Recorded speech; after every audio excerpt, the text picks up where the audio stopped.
Constitution,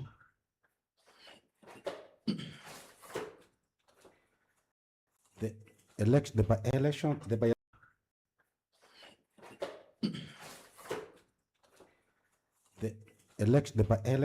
by-election that was held on 28th of November 2025 did not meet the principles that are stated there, which are free and fair elections, which are by secret ballot,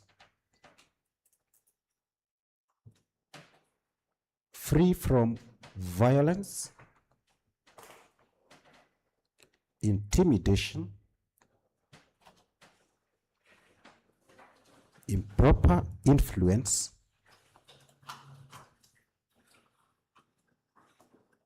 or corruption.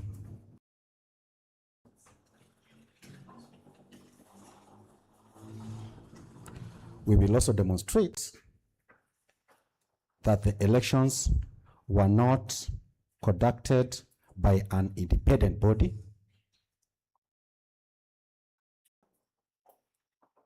and that they were not transparent,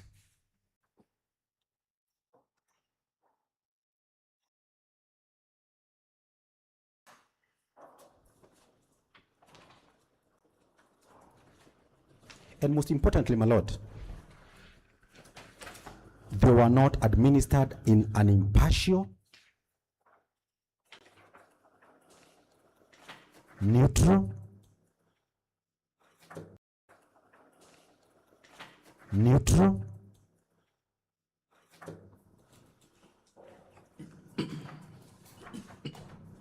efficient,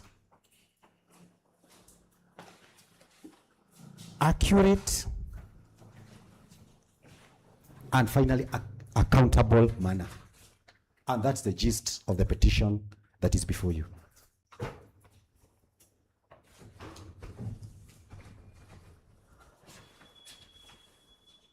We will then demonstrate that the totality of that gave an outcome that is not a reflection of the will of the people.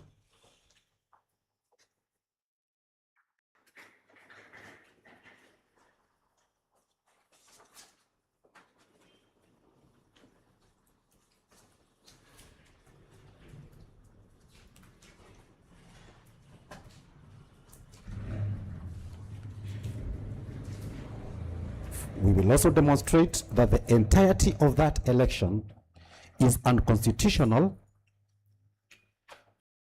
for having been conducted without a gazetted voter register.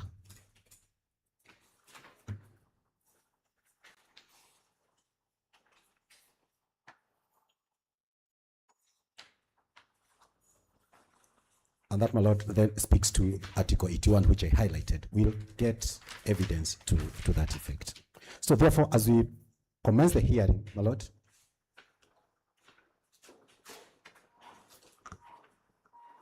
we'll be speaking towards those principles and demonstrating to you that this election falls short or fell short of those constitutional imperatives.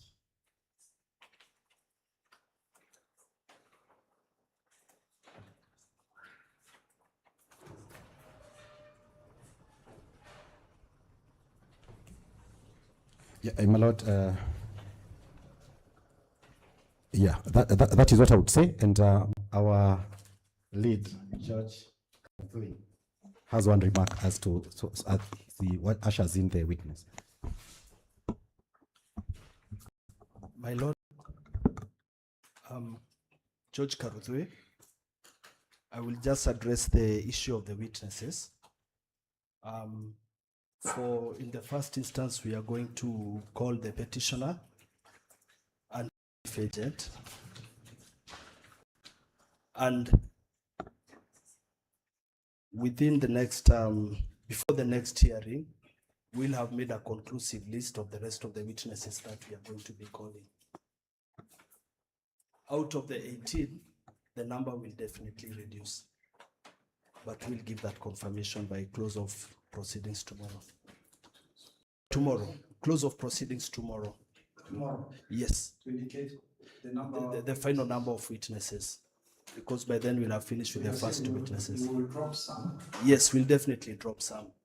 and we'll give a list of the witnesses remaining. Yes, my lord.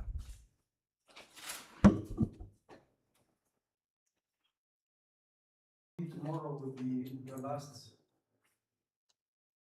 You have, if you are, okay, that's okay. Your 650 hours will come tomorrow.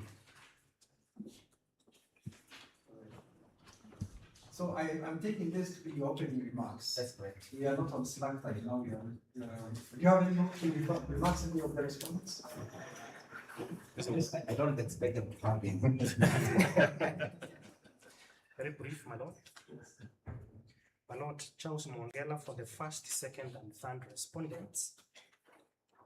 My lord, first, second, and third respondents open by admitting that the by-election was conducted by human beings, my lord.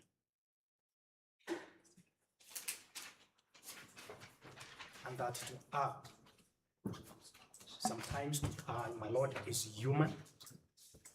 My lord, where any error or irregularity occurred, which is in the minimum in this by-election, the first, second, and third respondents have given sufficient explanation on that. And they have demonstrated, my lord, that any such irregularity or error did not affect the outcome of this by-election, and it was not by design. My lord, the election or the by-election of 27th of November was conducted in substantial compliance with the Constitution, the Elections Act, the applicable regulations,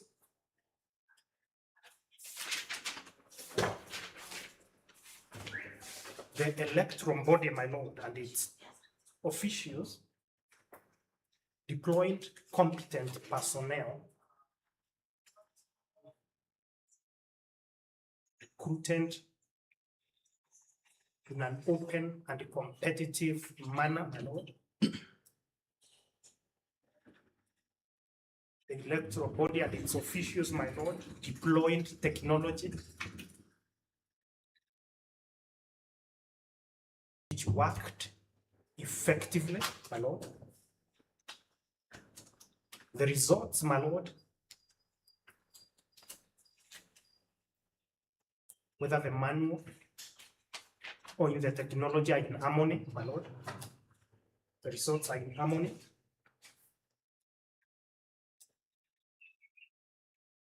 We'll be handing you to find that where the petitioner is alleging that there was commission of election offenses,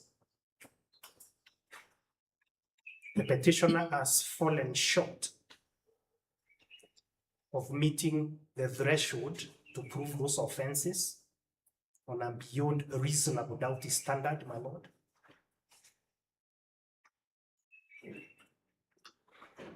We will be showing that the entire election petition does not meet the intermediate test between balance of probabilities and beyond reasonable doubt. And overall, my lord, we will be showing that everything humanly possible and within the confines of the law was done by the first, second, and third respondents to ensure that the will of the electorate of MBEERE North constituency prevailed, my lord. That is all for me, my lord.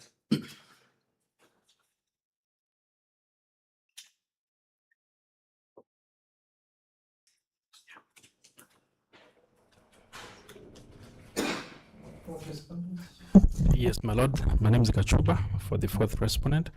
My lord, on our part, will be opposing the petition strenuously.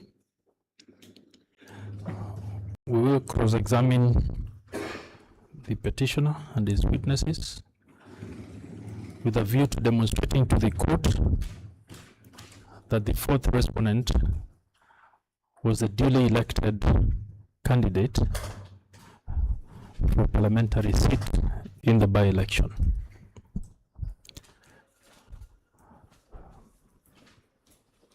My Lord, will set out to demonstrate that none of the 8 grounds remaining affected the election of the fourth respondent. My colleague, Dr. Kamoto, will add something on that.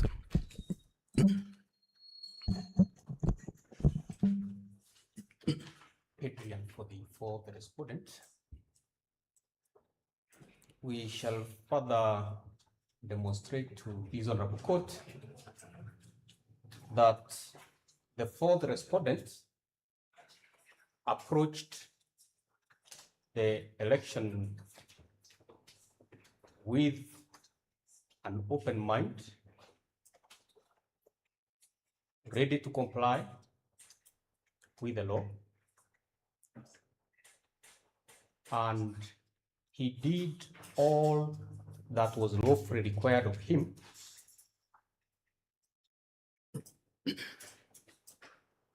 and eventually accepted the outcome which was in favor. We will be able to show this court that the petition herein is not an assailment of its constitutionality. It's not an assailant. Yes, my lord. Of its constitutionality or any procedural defect in the process, but it's rather an expression of dissatisfaction with the will of the people. It will unfold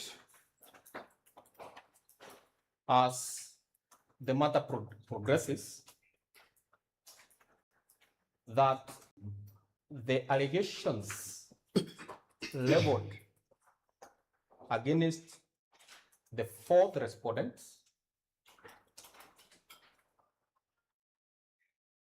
are unfounded,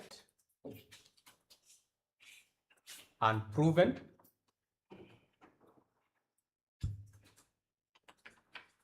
and hypothetical in principle.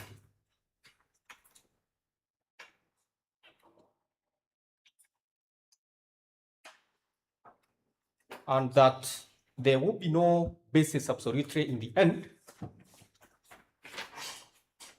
for this honorable court to interfere with the will of the people of MBEERE North constituency, who made a decision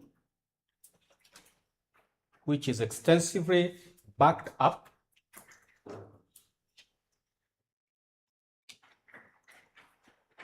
by the materials on record, especially those presented by none other but the petitioner.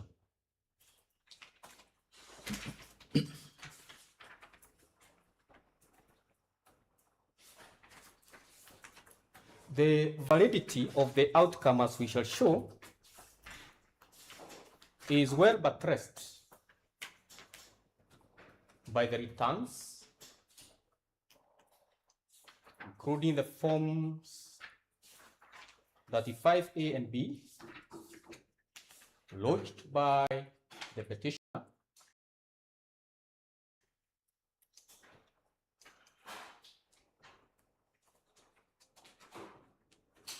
which affirm that indeed a proper election was conducted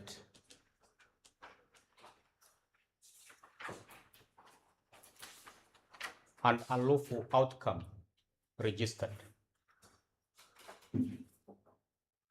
So eventually we shall be urging the court not to entertain extraneous issues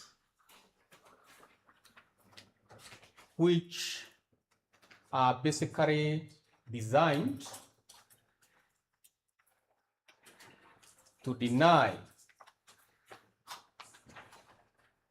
the fourth respondent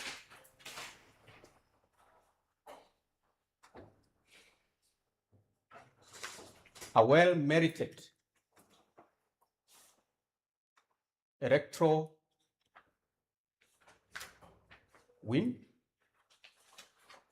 and equally to deny the constituents of MBEERE North the right to enjoy representation by a person of their choice.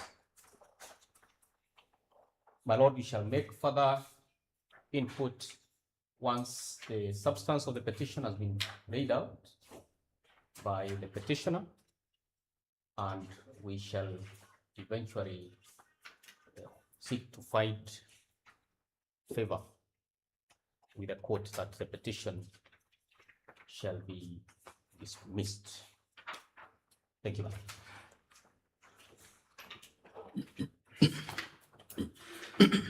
Yes, my lord. Ms. Migwi, Ms. Rose Migwi, for the fourth respondent. My lord, we will go. The fourth respondent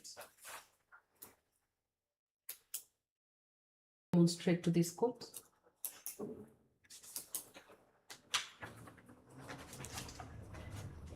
that the grounds raised in the petition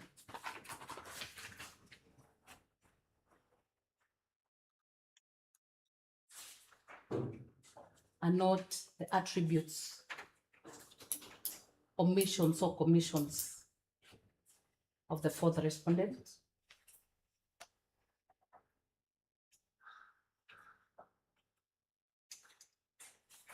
of the remaining grounds, that is ground 3 to 10.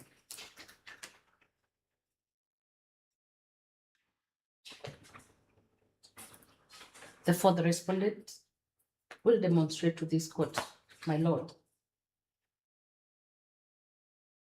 of those grounds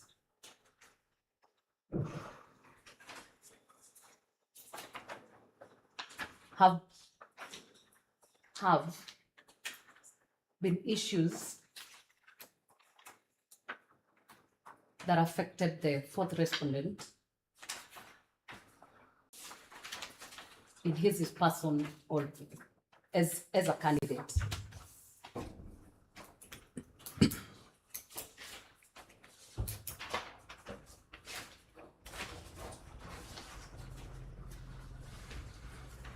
We will be proving to this court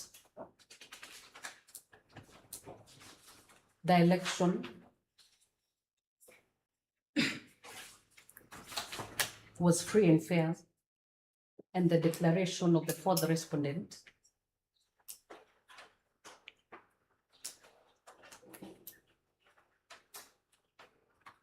met the constitutional threshold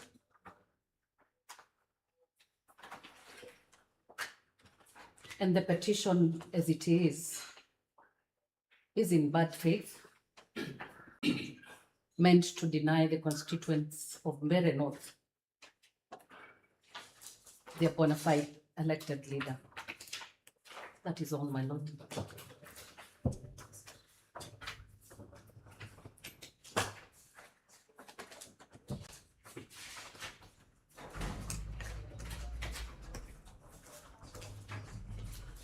That takes us through the opening statements. Are we ready? witnesses? Yes, my lord. Let's start with the witnesses.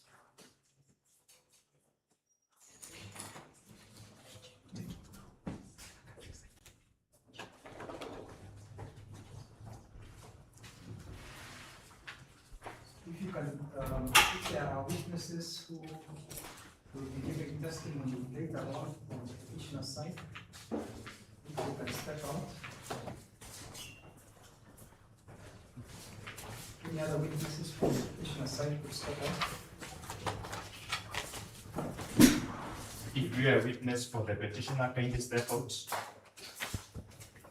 The same will apply when we are engaging the witnesses for the respondents.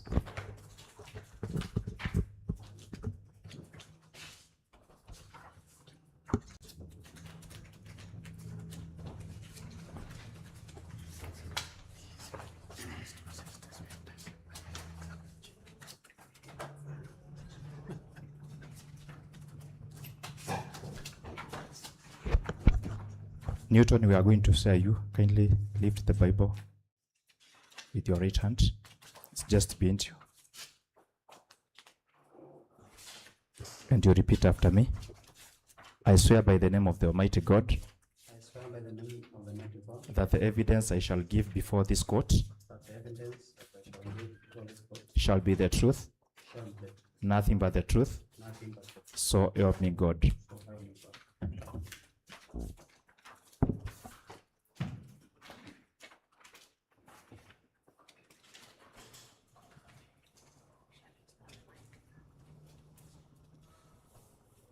You want to start with the document? No, I just wanted to help the paper.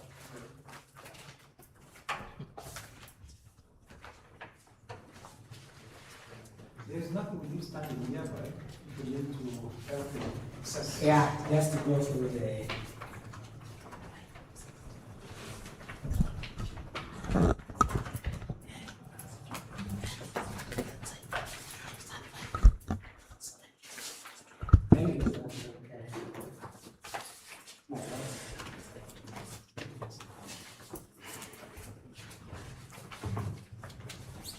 Yes. Newton, can you give this court your full names? Karaoke Jerry.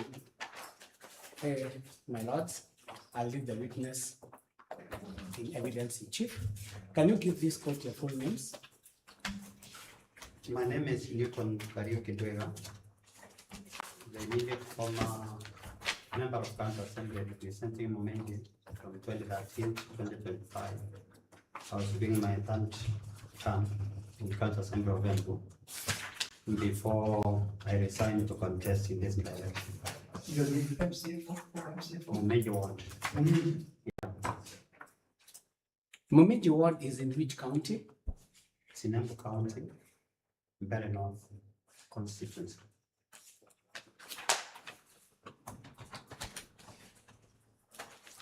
Are you among those who contested in the by-election? Yes, sir.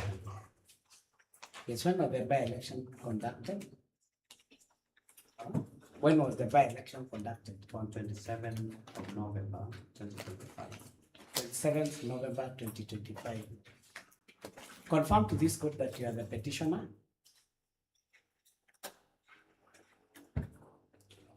Yes, confirm to this court that you are the petitioner. Yes, I am.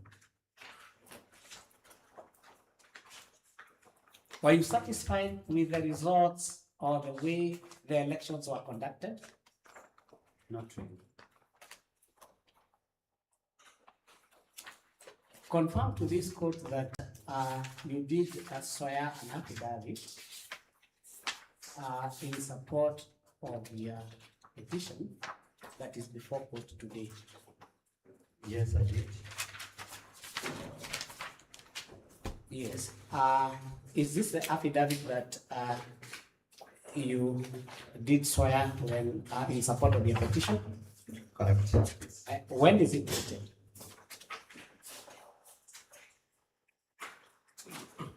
It's dated on the 22nd day of December 2025.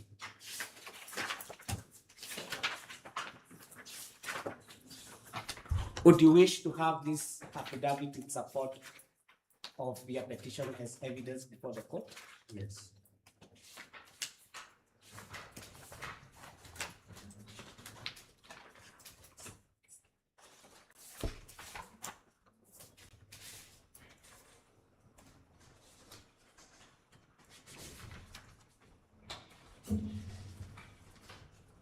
Yes,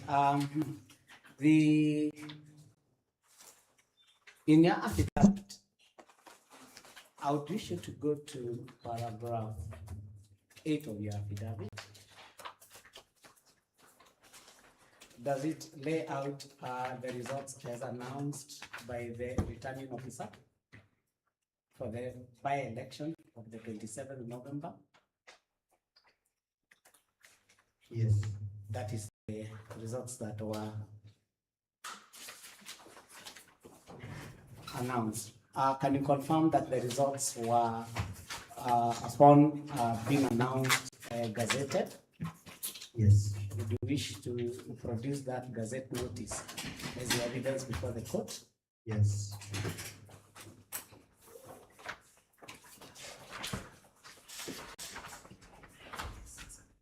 Yes. Period to the results being announced, the first respondent, that is IEBC, had appointed the first and the second respondents as the returning officer and the deputy returning.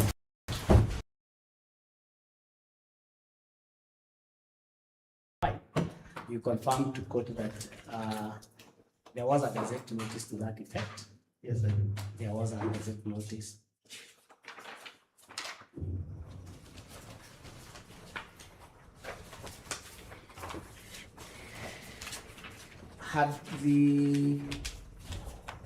What had caused this particular by-election to be called? This was after the resignation of the then member for representing MBEERE North, Honor Keringa Rupo. Yes. When he resigned and was appointed to national government as a CS. And you have annexed, as per paragraph 3, an annexure to show that the 17th April 2025, the Speaker of the National Assembly did declare MBEERE North seat to be vacant. Yes.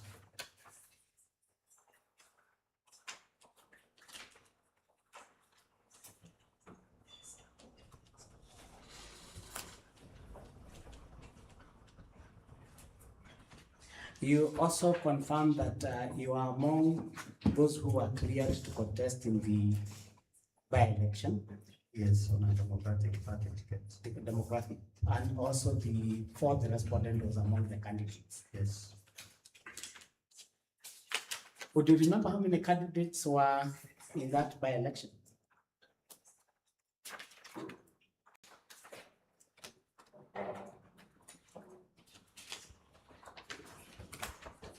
There were 8 in total.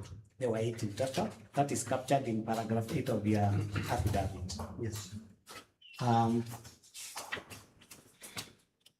These particular elections,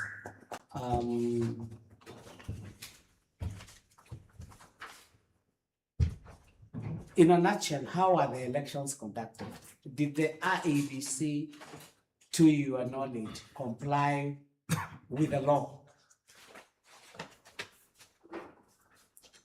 I don't think whether they comply with the law. Yes.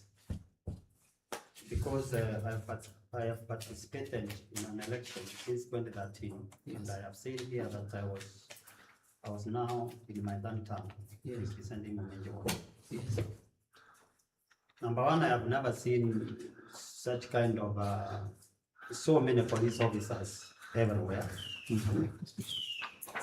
Number two, I have never seen unmarked cars, which were so many. Some removed number plates, some smeared with mud, that you could not be able even to identify who was the owners of these vehicles when they were parked in the bush. You could not know that. And again, in all those elections that I have won in Momenji, I have never seen an election whereby we don't have a physical or a manual register. Oh, so But in this one, there wasn't. there was no manual register. Yes, so it was not very easy to identify where a person was coming from. Any person from any part of the country would have been able to vote in this election. Okay. Yeah. And it's what of And on the again, elections day? How was it? And again, there was a lot of violence. Yes. And mostly in specific areas. Those areas perceived to be my stronghold, including Kaungo area, for example. Yes. Kianamo area. Just the sales news, strongholds. Kaungo, there was a lot of violence. Kaungo. Yeah. There was Kianamo. Yeah. There was Chiakago Social Hall.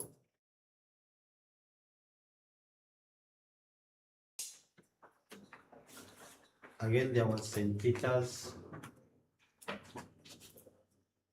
and Getivori was that was a hell of a polling station. Getivori.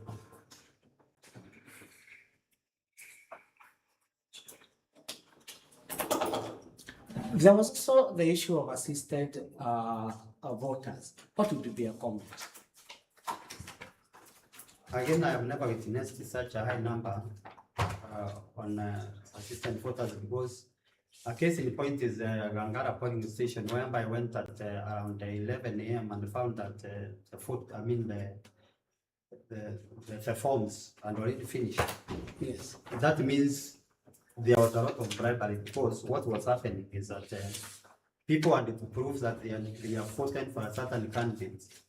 And that is why everyone, including even the one who could be able to write for himself, could claim of how he is incompetent, or maybe how he cannot be able to write, so that after that, he can go now and claim some money from someone after proving that he has voted for a certain candidate.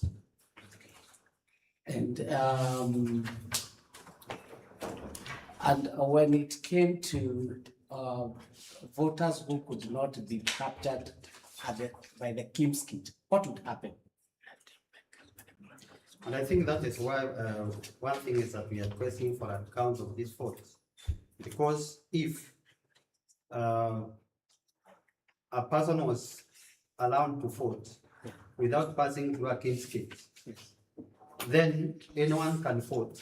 And because there's no way you can be able to verify that person, because there's no voter register which is physical there. Yes. So anyone could have voted. So the only thing we can do is to count the votes in the box vis-a-vis the ones the fingerprints in the King's kit. So that count, whether they match. in short, you mean you check on those who are okay by the King's kit to vote, Yeah. vis-a-vis the casted votes. Vis-a-vis the casted votes. Yes. Did they have any other tie if the King's kit failed to capture a particular voter? Did they have any other way they were checking to confirm that that particular voter is a registered voter, and more specifically to that specific station? I don't think, because even the ones which were not captured, some were around vote. Maybe they have not been captured, they were around vote. In your affidavit, you have captured incidents of people who were allowed to vote without having captured. Yes. Yes. The issue of how the electoral materials were received and handled by the election, the IEBC officers or the officers appointed or deployed by the first respondent. What would be your comment? Can you cancel, help me? Yes. If you just refer to the paragraph. The paragraph. Okay. Okay. I thought I wanted to adapt the affidavit, but I can't. Well, you can to adapt it, then we close that. Yes, that's what I wanted. I was just laying basis, then I adapt. What would be your comment on that particular issue? Were there instances whereby these electoral materials were in the hands of people who are not IEBC officials? Yes, because for example, if the assistant fills out forms, Yes. if they could get finished, Yes. they were being sent through a motorbike. From the IBC offices From the through a IBC. motorbike to be conveyed to the station. Yes. Uh-huh. Again, Which forms were these? the These are assistant. the presiding officer voter assisting form. Yes.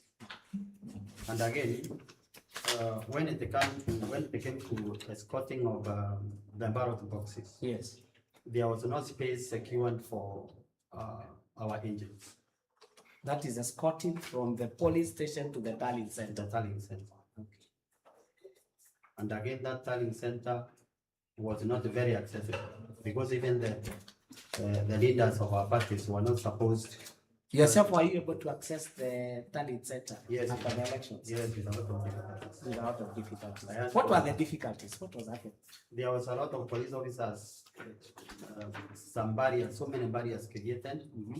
Like myself, I was only allowed to access the place after I removed the 2 persons in my vehicle. What are you? I had removed two persons occupants in my vehicle so that I be allowed in the tallying center. But my party leader will not be able to access the tallying center. Were there instances whereby your own,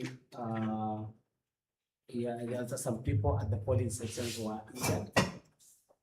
Yes, for example, like Kaungo, is what was happening is that all of these places that I have named, where violence took place, it was being engineered by state officers. Yes. Because if you look at Kaungo polling station, that is where the member for Unyenjes, that is where the governor of Lamb County, and the honor member for Better North, current member for Better North, where they visited that polling station. Yes. And when they visited that polling station, they were accompanied by a lot of youth. They were forcing entry into the polling station, which was against the will of the people. So chaos erupted, and police officers started firing in the air. And you see, the police officers who are firing in the air are not the police in uniform. Were these officers the officers They are designated by the IEBC? No, they are not. They were officers who are accompanying the state officers. These are the bodyguards to the state officers. Correct. Can you And confirm one person was injured? one Or person shot was injured at Kaungu. at Kaungu? Yes. Ordinarily, what was the agreement before? Would these officers be allowed to go into the polling station with their vehicles, or where were they supposed to park them? They were supposed to park their vehicles outside and then walk by foot. Yes. To the polling station. Or, But if you look at Kaungo, if you look at Kianamo, or where CS Waume again went there, and again with a lot of road youths, they caused chaos there. If you look at the social hall, where another member, Wamumbi, a certain honorable Wamumbi, again also caused chaos there. That was when you say social hall, do you mean Chicago social hall? Chicago social hall. And when you talk of Wamombi, are you talking of the member of parliament Madera? Correct. Yes. That is where they were causing chaos. Maybe probably. Council. Yes. I can see someone who's going to stand up. Yes, yeah. I think you know what you're doing. Let me rephrase. Okay. I'm sorry, man. I'm guided. In a nutshell, if you look at your paragraph 114, paragraph 114 of the affidavit. 140. Yeah, 114.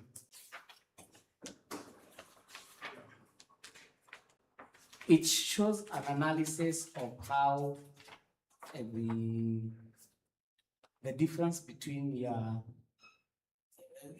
the difference between what is called or the votes you got and those which the declared winner before the respondent was declared. Is that true? Yes.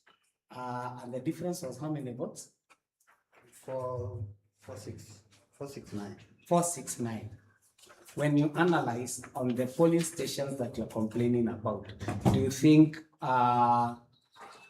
if the court... My Lord, with all due respect, we object to the leading questions that counsel is putting to the witness. Counsel. Okay, fine. In fact, there has been a lot of patience in part of the response. Yes. Let me You don't need. Okay, Just sure. ask him a question. Yes. Okay. Draw his attention to a paragraph and then explain. Now, in this particular paragraph, it shows an analysis of the voting pattern. Is that true? Yes. Do you think, what would be a comment on the difference? The difference being very small and considering the violence, I think this difference, if we are allowed to recount the votes in the votes, it suffices what passed through the case.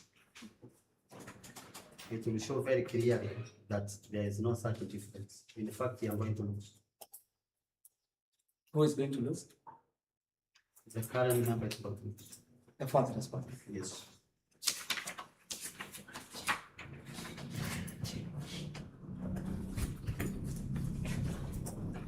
On state officers, what would be your comment? That's in paragraph 122.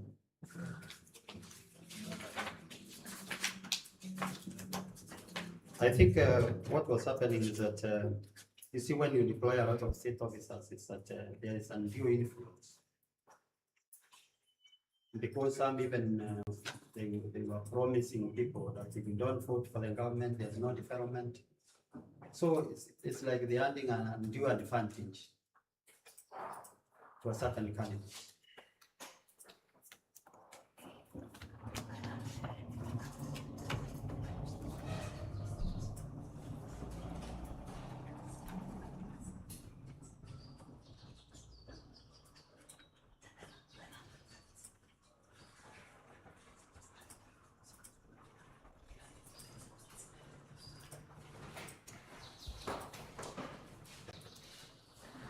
Yes. In your affidavit, you have mentioned several clips that were in support of the case and the evidence of the irregularities you mentioned. Would you wish the court to see those or run the clips as the evidence? Yes.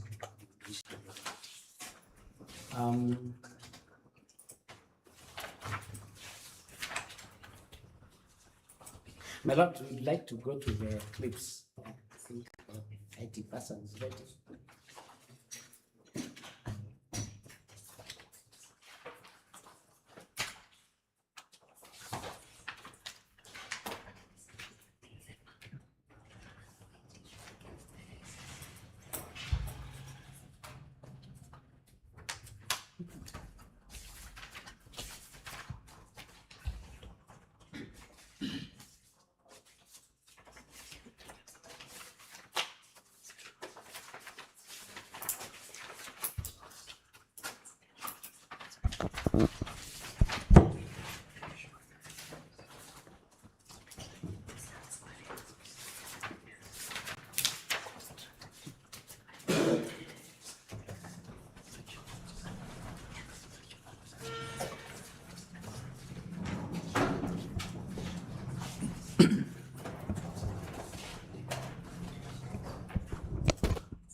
Now, we want to take you through the clips and we have your comments on the same. That is NNK 5B. NNK 5B.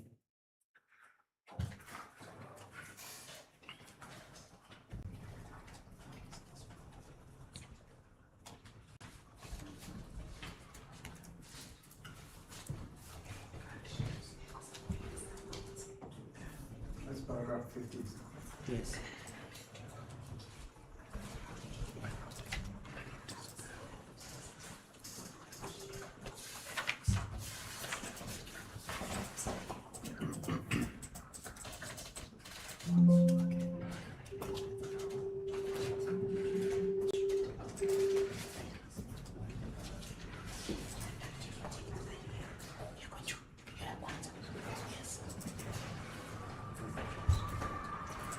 The thing that we are saying is that elections was very good, and election was well managed, and it was very good. And we are raising the issues to do with the external environment, and that is why the police are here. That is why the civil society and observers are here, and everybody. But now let me come to the questions that have been raised by our good lady, the observer. In terms of the register during the by-elections is replaced. You only use the register as it was used in the last general election. So the new voters, even if you are registered elsewhere, they will not vote in this by-election. Two, in those areas of by-election, those no registration of voters are drawn, meaning that it's only those people who participated in the last general election when the register was gazetted and certified that would vote in this particular by-election. The second question, the issue of kiosks and whether voters were defensetized because probably their biometrics were not identified and they never had a manual register. There are many other mechanisms of identifying a voter. There is what we call supervisor. So, Mr.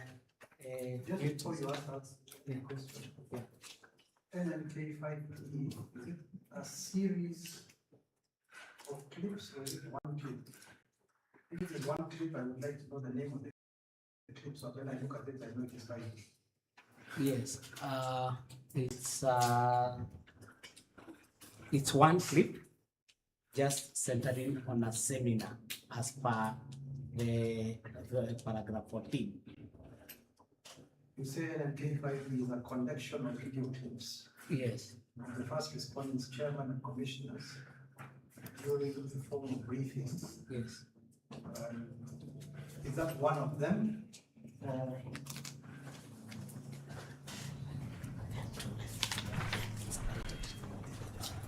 The way you have said that, I think I saw when they were trying to track it. Yeah. There were several clips in there. Do they have numbers or something like that? So this one of Anne Derito, for example, is there a number to it?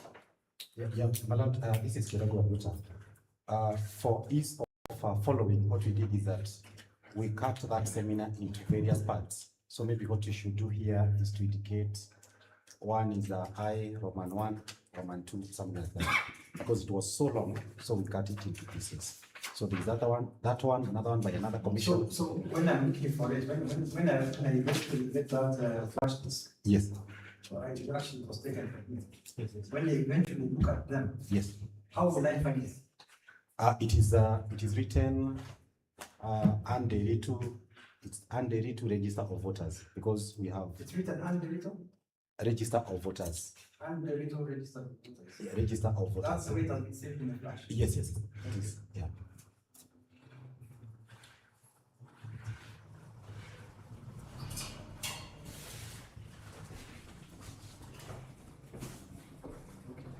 So, correct me, counsel for the petitioner. My lord, if you look at the list there, like under it, there are 2 clips. They are also on the flash disk, they are also indicated. On the flash disk, you'll be able to see below each and every clip, we have labeled it with the name of the person whom we are referring to. Yeah, that's fine. Yes. So the one you have just showed me is underwritten register of voters. Yes. If you show me underwritten, let me know. We are now showing you underwritten. Ah, The flash, yes. the way it is set as underwritten. Yeah. Because So, I am able to relate my proceedings Yes. to what I have said. yes.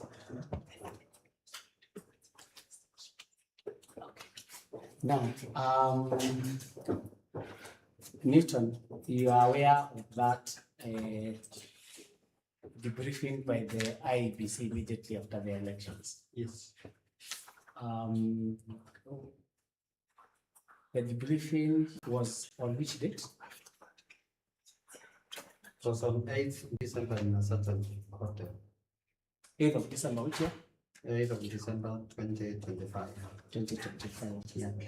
So among those who participated, can you confirm what was the name of the person you're referring to?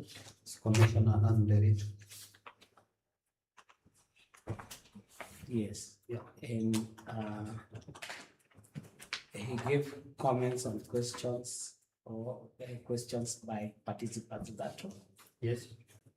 And is it your wish that the court do listen to that and hear what he comments on the issue of the register of voters? Yes.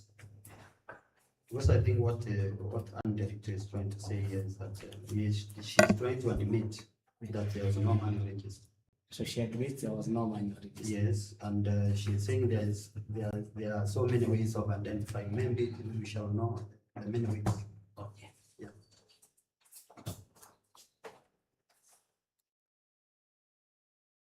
To your knowledge, save for the biometric, was there any other way that was used to identify the voters in that by-election?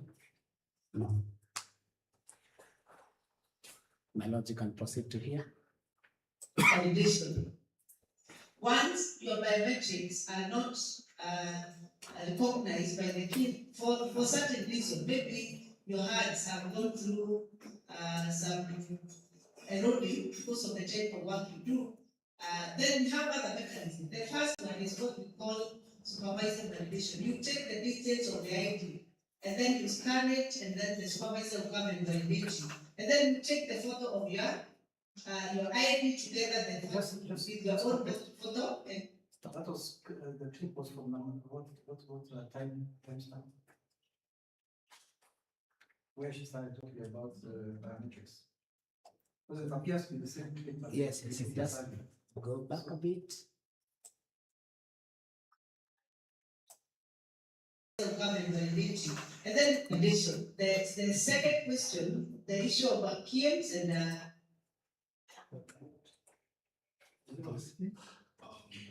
139. No, 0139.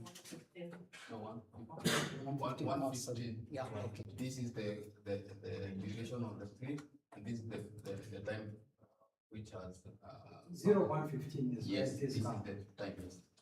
So it's 0115 to what?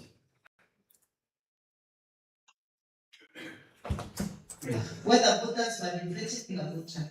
There's what we call supervisor validation.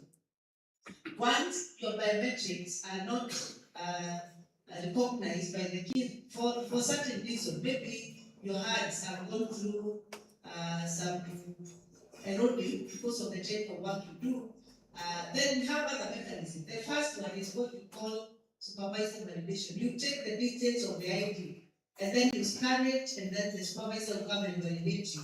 And then you take the photo of your ID together the photo, with your own photo, and it shall be positive within the KIEMS. Why are we doing that? Because every data within KIEMS should be verifiable, so that we see how you voted. And progressively, we don't want to eliminate the issue of manual register. And that's why we are even telling Kenyans, we are taking the IDs. It's an alternative biometric. When it is Now, That's 126. yes, Newton, you can hear what the commissioner is talking about, what has he spoken about at that particular point? I think generally what At that particular point, what has he talked of the second way of verifying after the form? He's now talking of another method. which I don't think is applicable during a voting day. I don't know if I'm fine, I don't know, I can't understand. Let's proceed. We have the face, then the iris can become the alternative biometric. And we do that within the where they are. So, Now, you can hear the commission talking of Irish. Was that applied in this particular by-election? In fact, in the first thing what they say to me. Sorry? Speak up. So, you have heard the commissioner talking of Irish. Was that applied? It wasn't applied.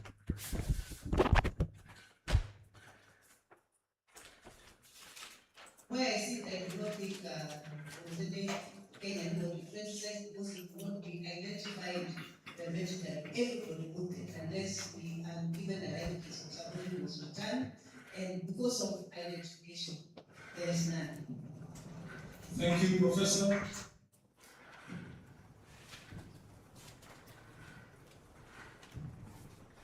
Yes, you can do the second clip by Anne.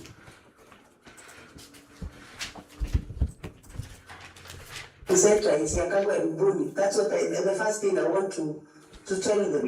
There was only one study center in MBEERE. What they are referring to as a study center, actually polling stations.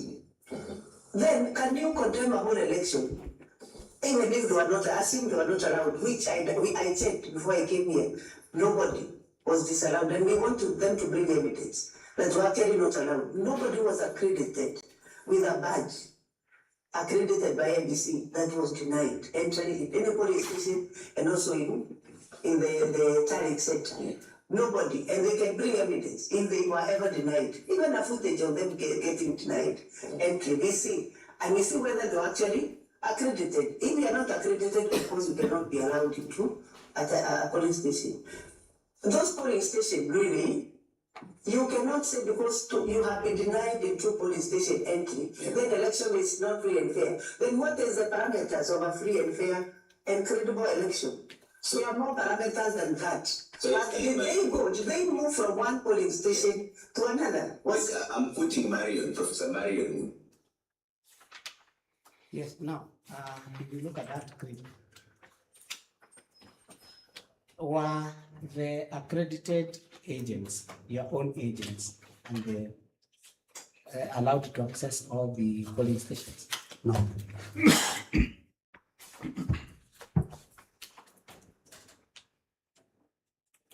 Are there instances? The question was, why is accredited agents allowed to access the polling stations? You say none of them are. The commissioner says No. him, yes. Why you are, the court wants to hear the answer to this. Were all your accredited agents allowed to access the stations? They were allowed, but some were injected through fibers. Initially, they have been around. Yes. Yeah. And do you have? Say some are not, what's the answer? Okay, give the answer. Yeah. Were your accredited agents allowed to access the station during the election, the by-election? Yes. All of them are allowed. They were around. Did they remain at the station until the voting process and tallying process was completed? Some. Sorry? Some were not. Some are not allowed to stay in. Yes. So, do you know instances where your agents were denied at a particular point?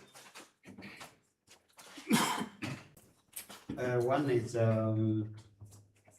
Kitibori. Kitibori. What happened in Kitibori? How do you spell that? Kitibori. G-I-T-I BURI.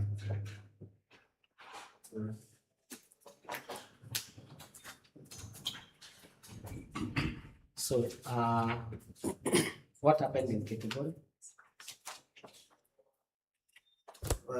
At category, voting went on very well during the day. But at some point, when it approached counting time, there was a directive from the CS that counting should not start until he arrives. So, Directly from the CS, the name. Geoffrey Kiringabo. Yeah.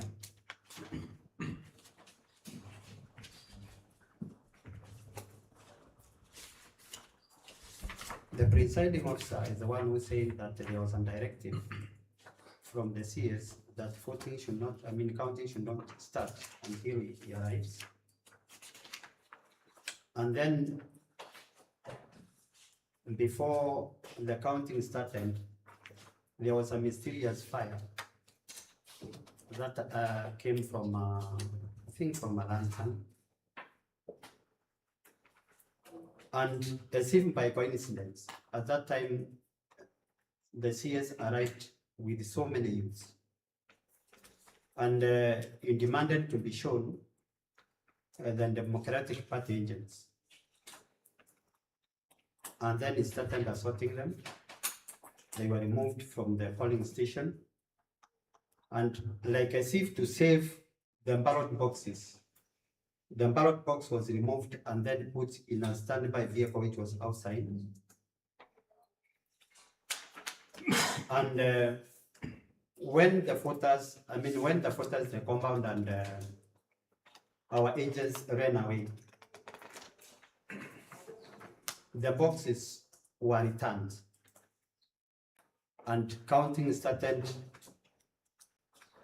on the supervision of the CS, minus our agents. And therefore in that polling station with Tivoli, counting was done without our agents, nor did they sign uniform, because they were not. Me, I think the idea was, first of all, to remove, first of all, to take the original box, and then during the time, during the time of counting, maybe introduce another box from the vehicle, because there was no, already, it had already moved from the hands of the IBC now to a civilian. That is captured in your affidavit? Yes, it is. That is paragraph, can you confirm it's from paragraph 97? Yes, from paragraph 97. Paragraph 98? Yeah. 99? Yes. Paragraph 100? Yes. 101? Correct.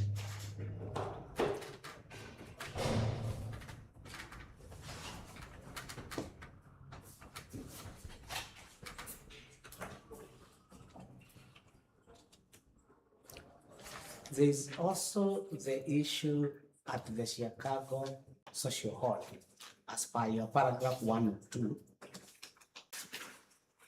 and 103. What were the observations?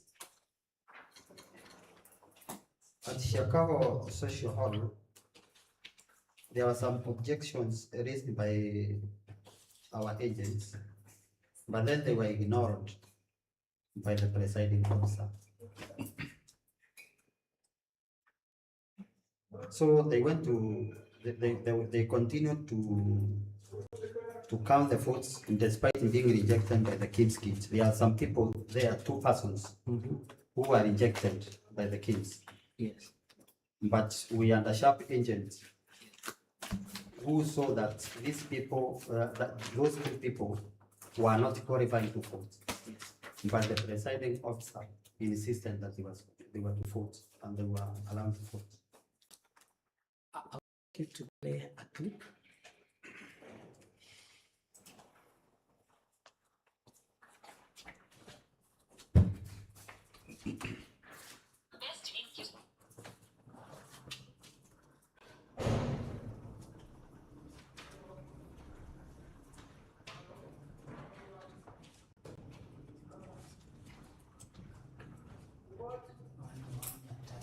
Commissioner commenting on those who are allowed to vote.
Now, let's proceed.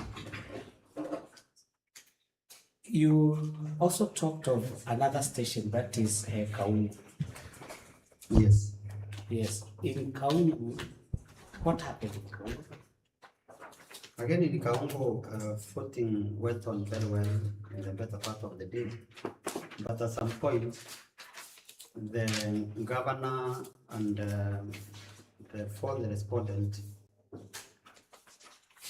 came again and tried to force entry into the compound. And when we are talking of forcing is when they want to use their vehicles to enter the compound. The agreement was that we leave the vehicles outside, then we can access whatever we want to do by foot. Yes. So when they went there and it was peaceable before, again, there were a lot of youths, they came with a lot of youths, fighting erupted, and then there was shooting in the air all. And I said there before that this shooting was not done by the police in uniform who are manning those stations. They were the people accompanying the state officers. They are bodyguards also. And so one person was shot in that polling station. Now, and I think what they were trying to do is to scare away, because if there's some violence already being reported, maybe at 12 noon, for example, there will be voters with fear. They won't come out to come and vote. They will stay in their homes. Yes, confirm that that evidence is captured in your affidavit paragraph 84. Paragraph 84. So, no, the 85, sorry. 85. Paragraph 85. Yeah, 85. Yes. My lords, we would like to show a clip.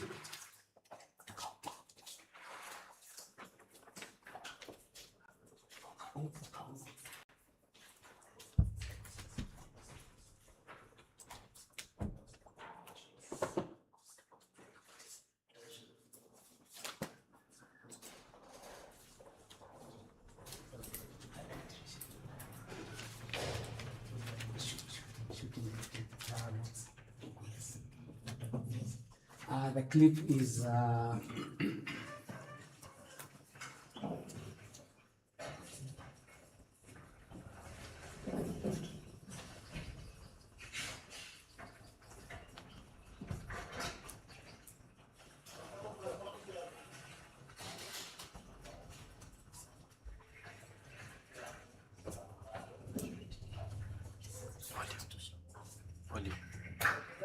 not audible.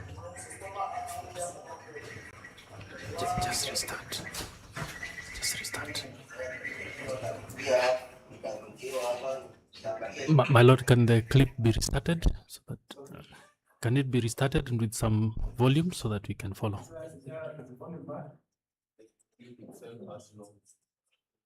The recording has no volume.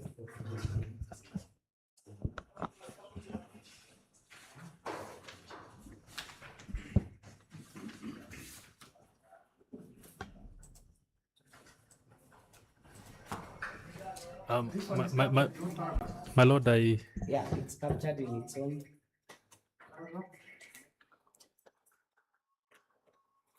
My lord, this is Gachuba for the fourth respondent. We object to the playing of that clip. I understand the language, it's in MBEERE language. I don't think I've seen any translation of that clip. I therefore don't think that it meets the. Yes, the clip is violence that is shooting victim.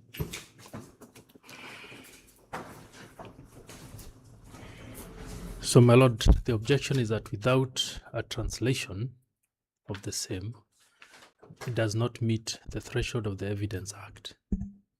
We therefore object to it. It's in MBEERE. I understand the language, so I know it's in MBEERE, but I don't think that's the language of the court.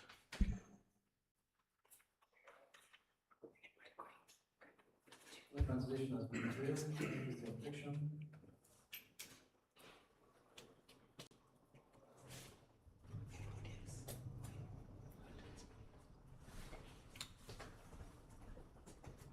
My lord, Adrian for the respondent.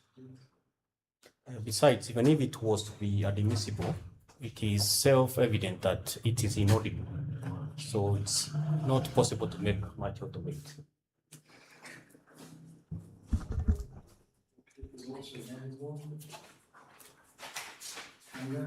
Yes, my lord. I do support the objection raised by the fourth respondent. It is not audible. The clip is not audible. Equivalent translation has not been supplied, my lord.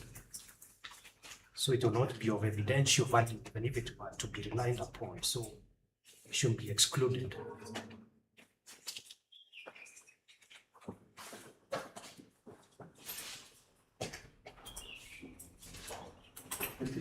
Yes, my lord, I note the objection. I'm requesting for 5 minutes break. I put my house in order.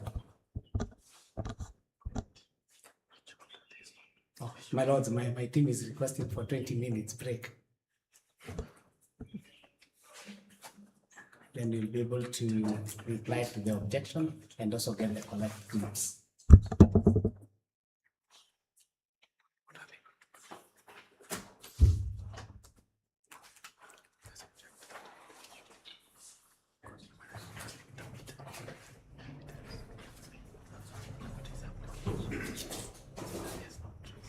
It's 11:15 and then you went out allowed to break.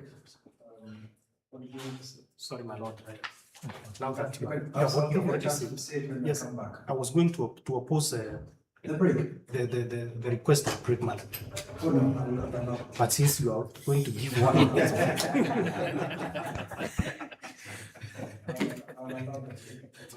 See, then you guys, 11:15, you were okay. So, sorry, somebody came late. I started at 5 minutes late. So, I'm going to take my break now. How many minutes do you normally, are we supposed to have 10:15? That was, 15 minutes. So 15, yeah. we'll be back in 15 minutes. Most obliged. Most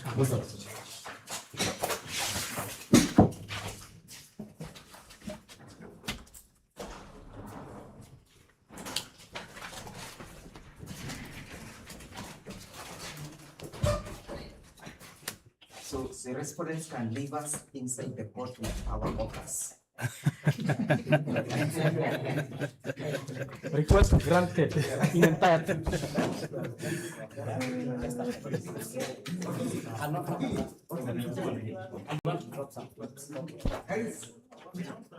Leave my computer. You can leave it to them. I don't know. Okay. Can I leave with my computer? I can, eh? Niwekee hiyo. Tafadhali.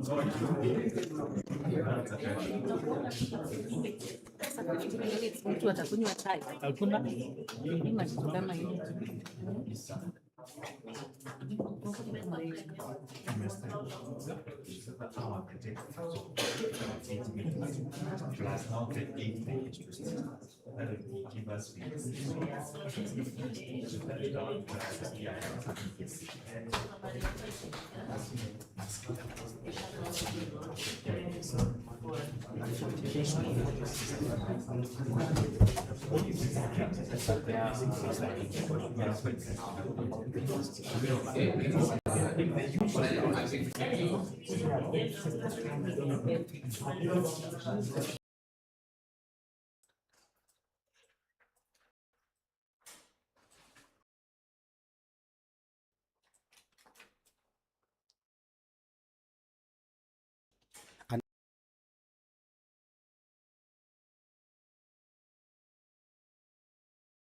And any justification for that expanded recount?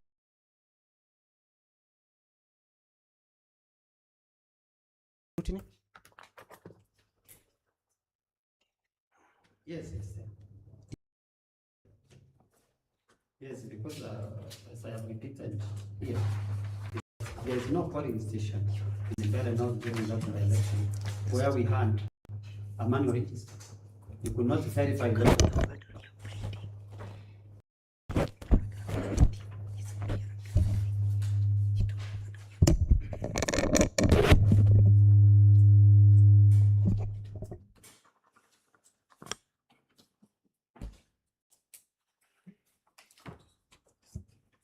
So in essence, you're asking the court to get the logs for the KIMS and the votes, the actual votes. Very well, very well. I know Mr. Kashuva was just about to rise, but I was just summarizing. And Malala, that would be all. But just to assist the court, to be specific about paragraph 20, so that, my lord, we are clear. Mr. Witness, would you please specify in each and every polling center, under paragraph 20, why you would wish the court to order for recount and scrutiny? Let's go one by one.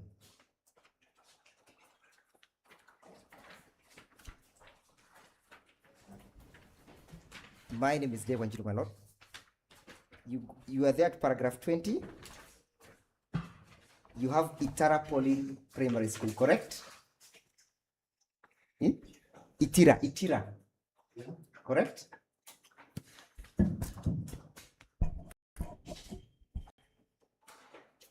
You have Itira polling station, polling center, correct? Yeah. How many polling stations are in that polling center? There are two. There are two. Are you aggrieved by the results in the two polling stations?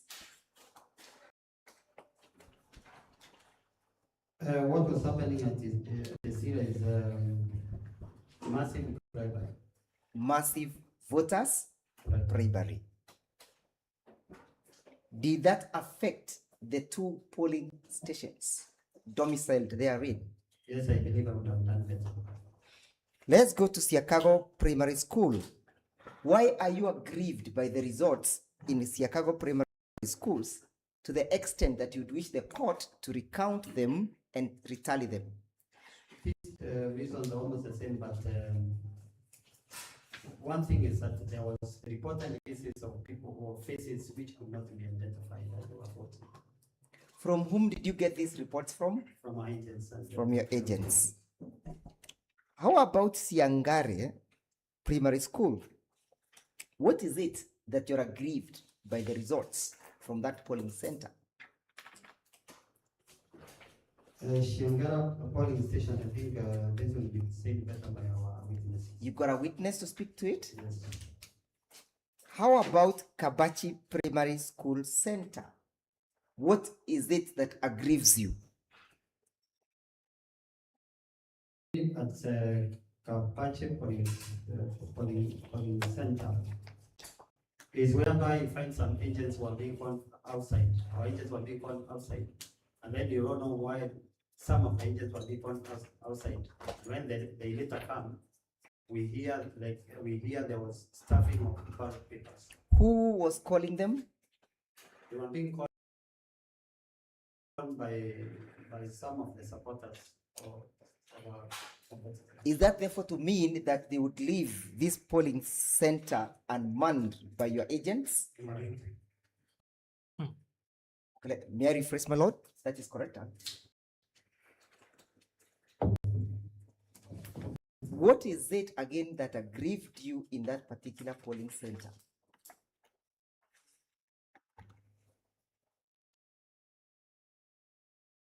At Kabachi. Kapache polling station is, again, as I said, most of these polling stations are in Dawa Ward. Dawa Ward. Dawa Ward. And who? Oh, yes. There was so many new faces that people would not be able to locate. Where were these so many new faces? Were they in the polling center or were they outside the polling center? They were even in the polling center. Inside the polling center.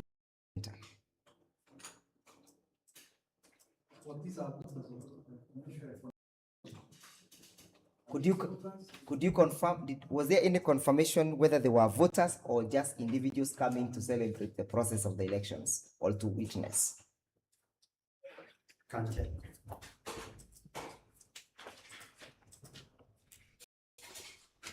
How do you what is your evidence in respect of their presence? Is it that you are apprehensive? Leading, my lord. Pardon. Let's go to Kune Primary School. What is it that aggrieves you? Kune Primary School Polling Center.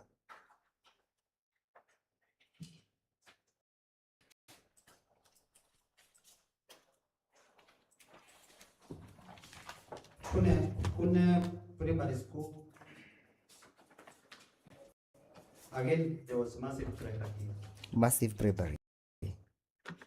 How about St. Peter Primary School Polling Center? St. Peter's Primary School is in Goro. Yes. Here again, there was some violence. Violence. Yes. Did you have agents in that particular polling center? Yes. Were there agents? No. Were all the parties present in, or candidates represented by agents? Yes.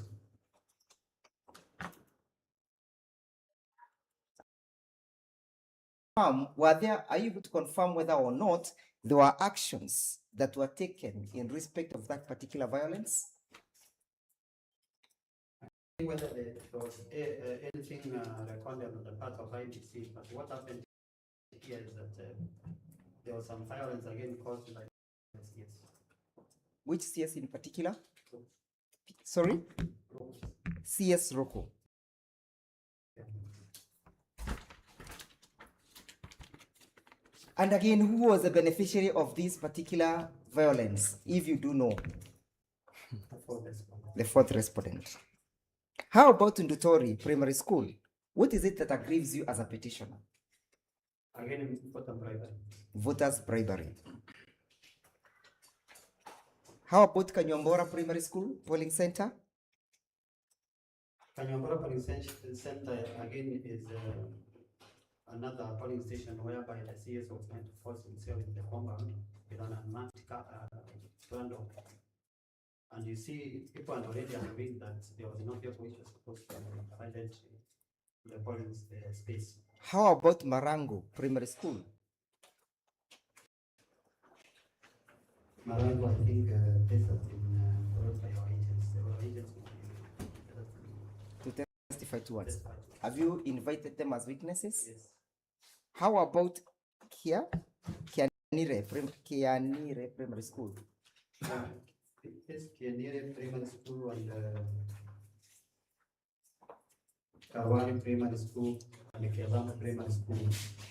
The ones which are remaining here, I think will be better done by our agents. Better than by agents. Yes. But have you annexed results in your petition emanating from these particular polling centers? Yes, we have. Would you point the court to that specific paragraph where these results are domiciled?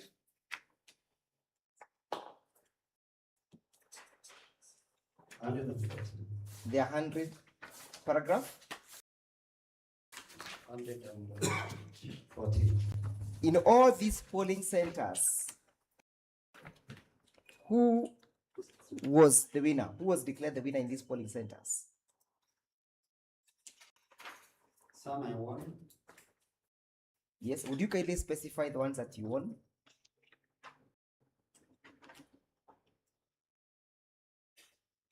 The polling station. Yes. Polling station. No, the one in respect to paragraph 20, the ones that you won in respect to paragraph 20 specifically. Restrict yourself to paragraph 20.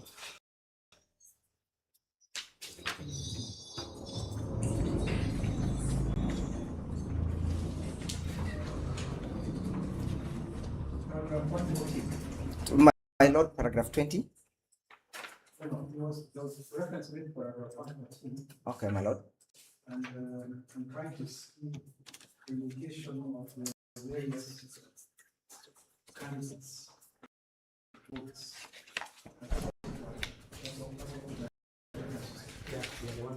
They are the ones there. You wish the court to have an analysis of those results? My lord, are those, that's paragraph 140. That's 114. 114. 114, my lord. Yes. Does those results relate to the polling centers that you have mentioned? Yeah, they relate.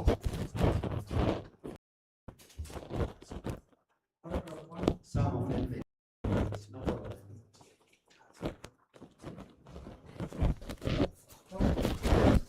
Let's go to paragraph 8 of the petition. Yes, my lord. I'm trying to. I started making a reference to paragraph 114. Yes, my lord. Are you abandoning that reference? I want to cancel it and just no, I want to connect it, my lord. What is at paragraph 8 of the petition? Those are the. Am I correct to say that those are the results you have pleaded?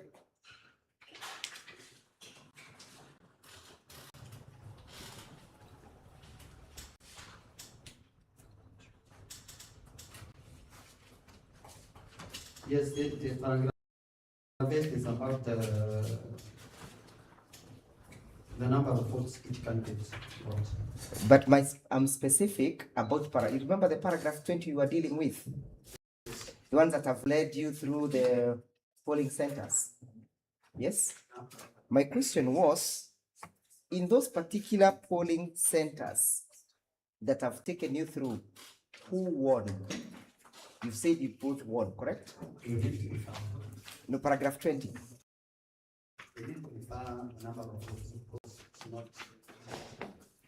Okay. Okay, let me abandon that line, my lord. Seems to be confusing the witness.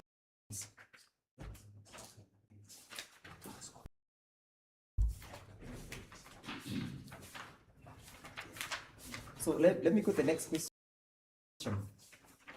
Do you know who was bribing this and who was being bribed? Who was being bribed? Ni nani alikuwa anahongwa? Of course, yes. Ni nani alikuwa anahongwa? Who was being bribed? A voter so that they can vote in favor of the respondent. Do you know who was bribing? Who was responsible of this bribing? Or rather, who was responsible of this bribing? There are some people who are placed strategically, those who are dishing out money. Who had placed Suppose this? a case, for example, all that will come with the witness. Yes. Case in point is Kianamo. Kianamo? Kianamo, where the person who was dishing out money was protected by the CS Wamuthende. Is that a polling center or a polling station? It's a polling center. It's a polling center. So, who had strategically positioned these witnesses? You are bringing witnesses to this sort of thing. Yes, my lord. Yes. Who had strategically positioned these people who are bribing voters? The fourth respondent.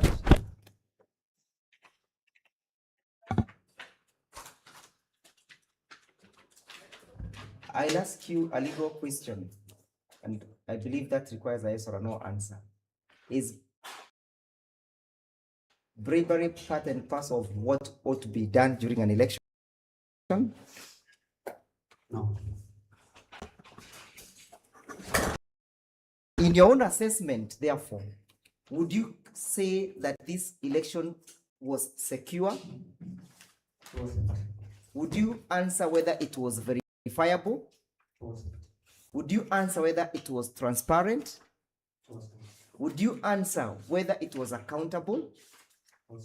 Would you therefore confirm whether or not the elections was verifiable?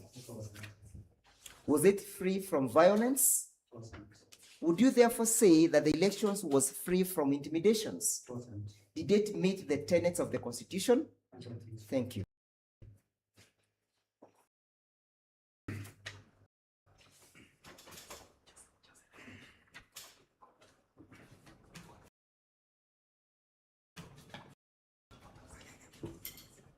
So in the circumstances, therefore, what would you wish the court to do for you?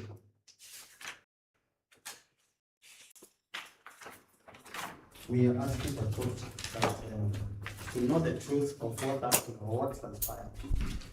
At least I come. Any other prayer that you'd wish the court to grant? You have prayers in your petitions, correct? Yeah. Would you wish the court to grant the prayers as sought? As yes. Thank you.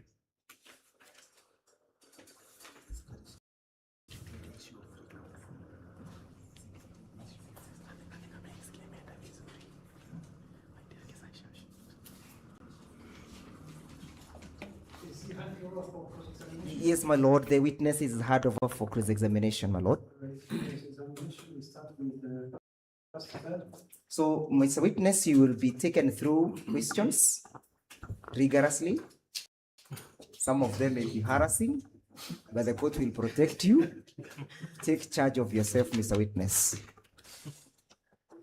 My lord, I was kindly going to request that we take an early break for lunch. I can see it's almost 1 p.m. And, so that at the resumption after that, I'll start with cross-examination immediately instead of me starting. The proposal also says that we come back within an hour. Because our lunch break is an hour. Yes, yes, my lord, yes. If you say we come back within an hour, that's fine. Yes, yes, within an hour. Is that okay? That's fine. Within an hour. Yes, that's fine.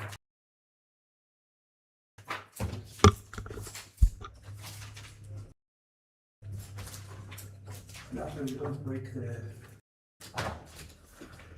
cross-examination.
if allowed.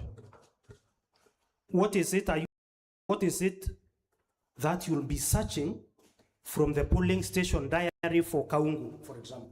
For example, to see whether the election violence was reported.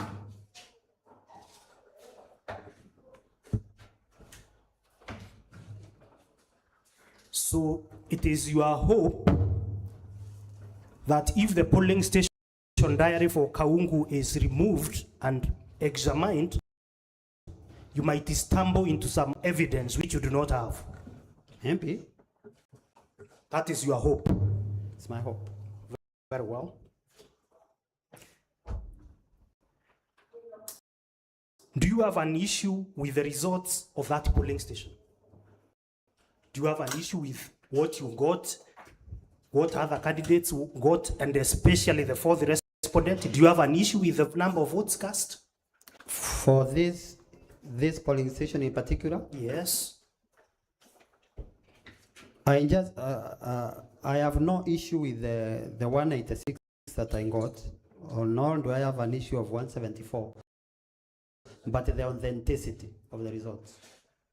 Please answer the question as I put it to you. Now, are you aware that as a candidate, or even your agent? Sorry, just ask that question again. I don't think I understood his answer. Just ask the question again.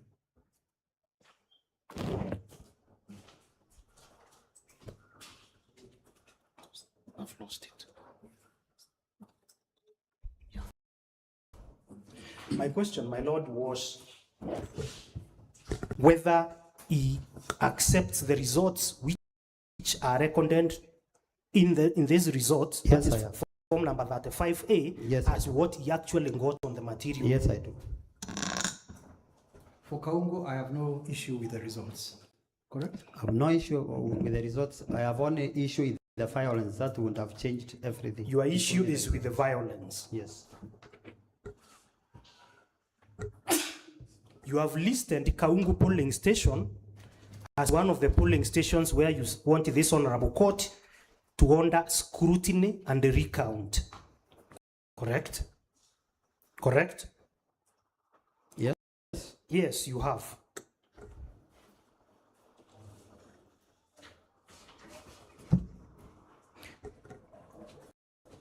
You accept the results which you got there were your true results in terms of the counting.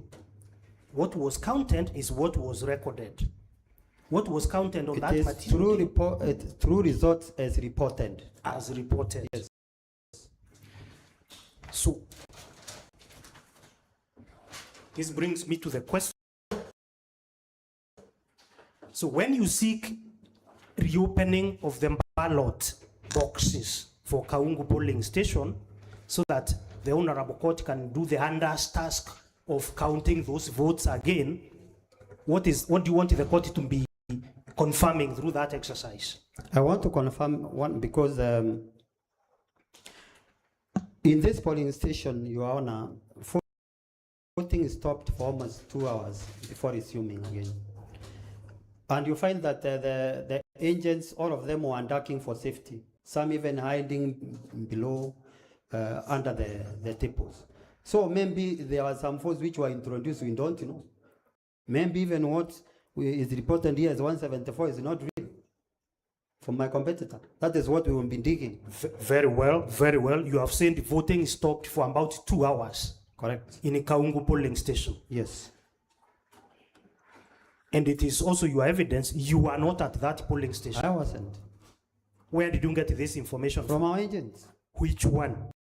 From our agents, from... Called who?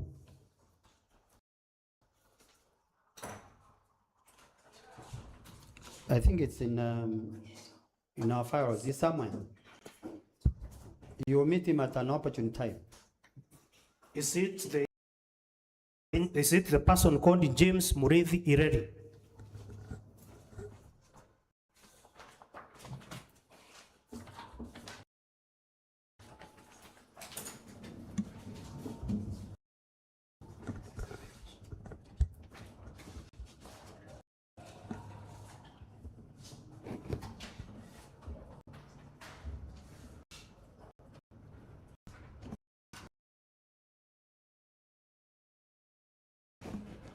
Yes, there's one Nicholas Gitonga here.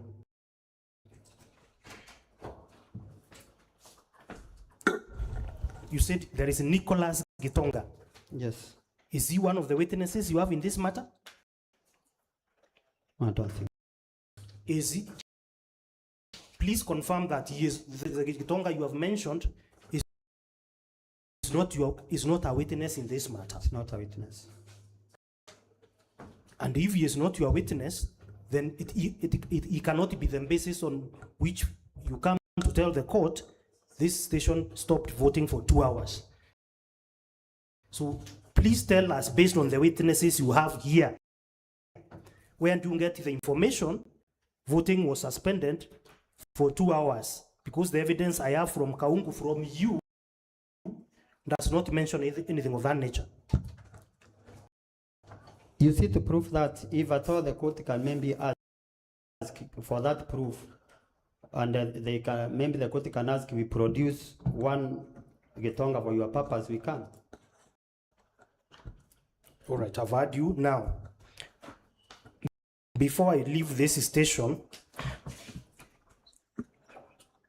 is it your evidence that during the alleged 2 hours of suspension of voting, there was vote stuffing into the ballot box? Is it your evidence? No, it is not. No, it isn't. But we want to be scrutinizing to see. I've heard you. Yes. I've heard you. Let's go to Kianamo.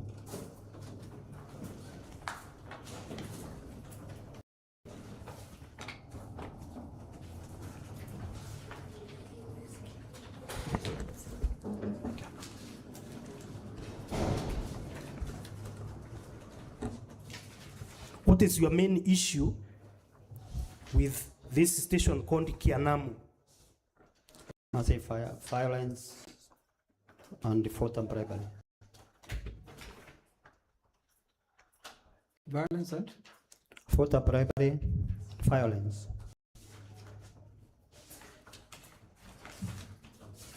Voter bribery and violence. And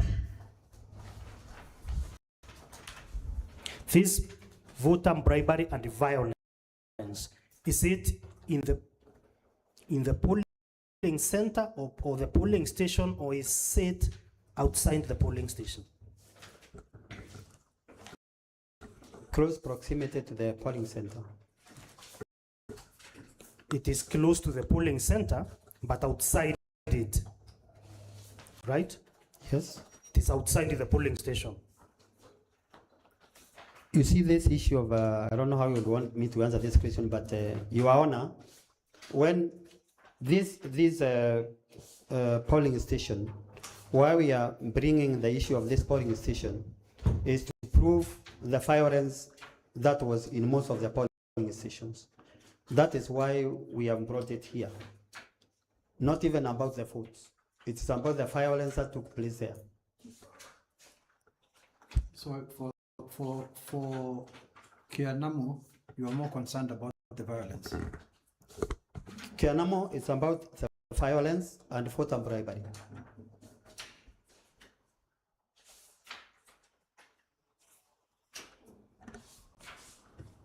So did this violence, according to you, suppress the voter turnout?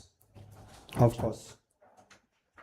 Because when violence is coming from state agents, for example, from the government side, won't we expect the voters who could have come out to vote for the opposition?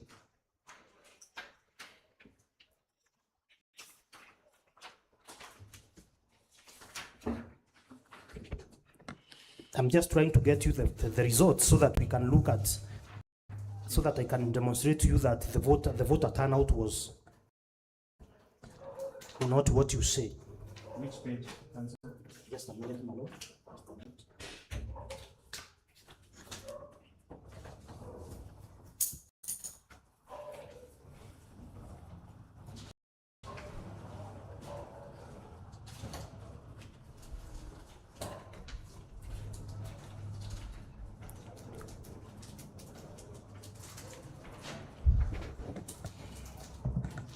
page 60 of my bundle, center top.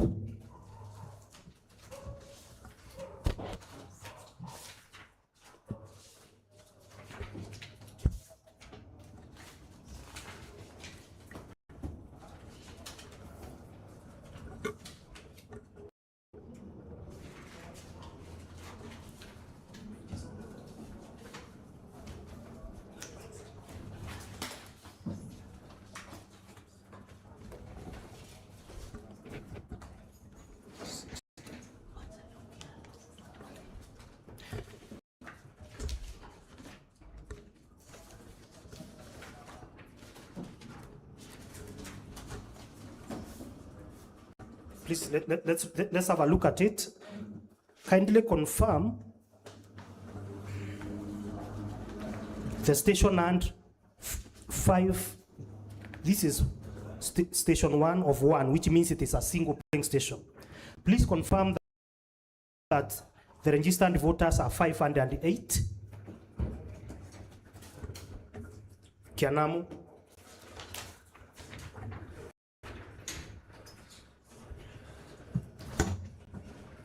Yes, Your Honor. Please confirm that the valid votes cast are 322. Yes, Your Honor. I have calculated and found this to have been a 63% voter turnout. 63%. Would you describe this as suppressed voter turnout? Yes, it could be. What it could Depending be. on what happened that day. So it is your evidence 63% voter turnout is a suppressed voter turnout. If there was no voter, if there was no violence, maybe it would have been higher than this, Your Honor. Please further confirm that you are the overwhelming winner in that polling station, where you have gathered 230 votes. To the 4th respondents, 83. Yes, 230, Your Honor. 230 to the 4th respondents, 83. Despite the allegations you make. Yes. Very well.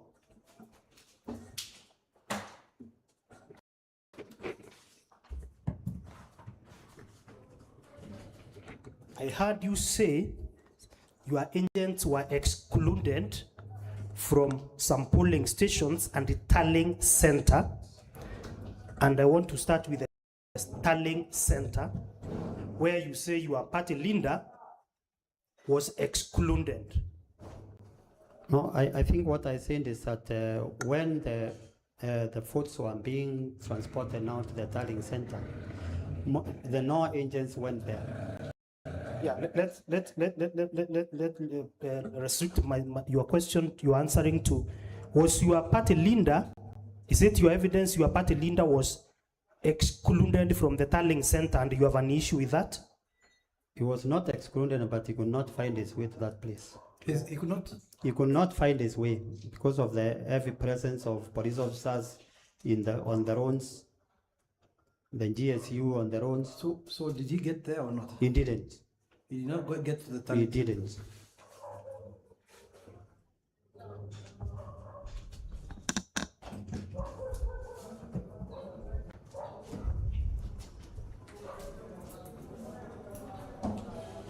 Had you appointed your party leader, your agent, for the purposes of this by-election? Was he your agent?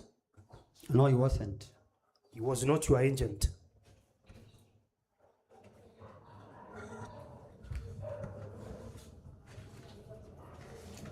I want to refer you to rule number 85 of the General Regulations 2012 regarding people who are permitted to be inside tallying center. Rule number 85, so that you can tell this honorable court whether a party leader is one such person.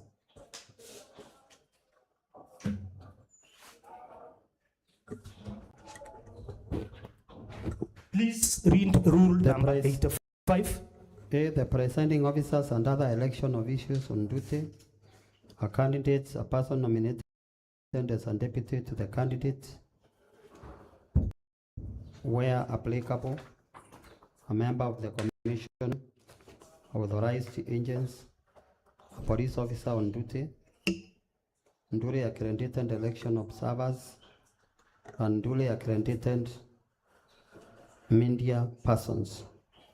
Do you see the name of party leader anywhere there? Do you see the name of the party leader anywhere there? Is not. For whichever party? Is not.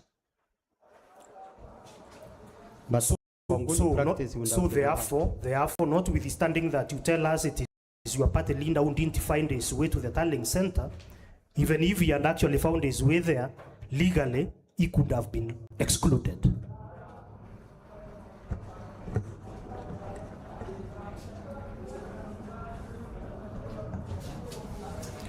Now, there is the issue of, you are talking of heavy police presence in that election, heavy police presence. How many police officers did you find in a polling station or polling center, and therefore you found their number to be overwhelming? You see, we used to 2, Your Honor, but now there were more than even 5, 10. There were 5, 10. Which polling station? For example, like the one I was referring to, Katakari, I found 2 in uniform, and someone brought us on a Land Rover.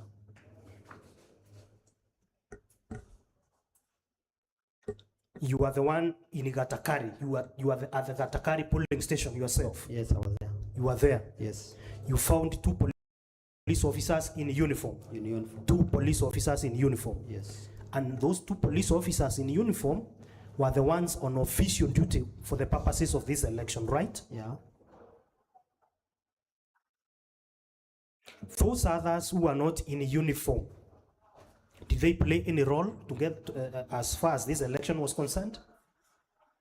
At Katakari? Yes. At Katakari, what happened to Your Honor is that there was a vehicle. Answer the question. Did they play any role?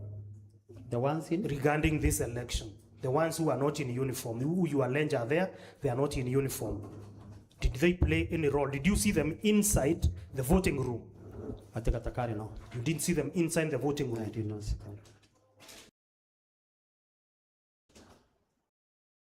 Did you see the presiding officer giving them any instructions? No, he wasn't.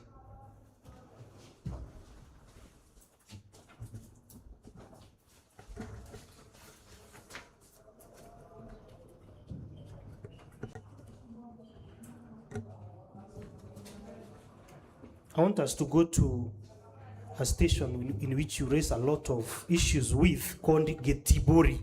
I may not be able to get the pronunciation right. Getibori or Getivori. Let's go to Getibori.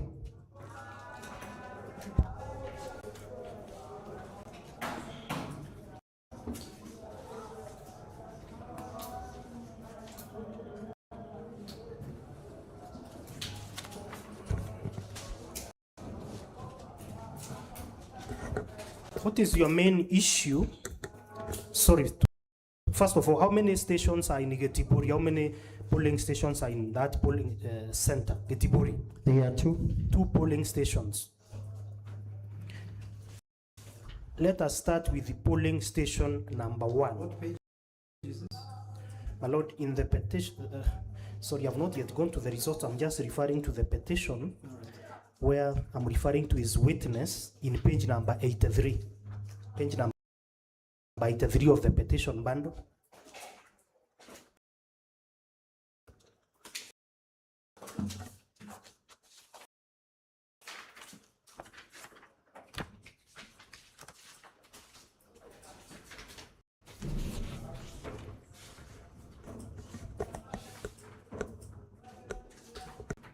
He's actually referring to Getibori 2, that witness, not Getibori 1. You said, or you explained in your evidence in chief, of an incident that occurred at this station. Yes, Your Honor.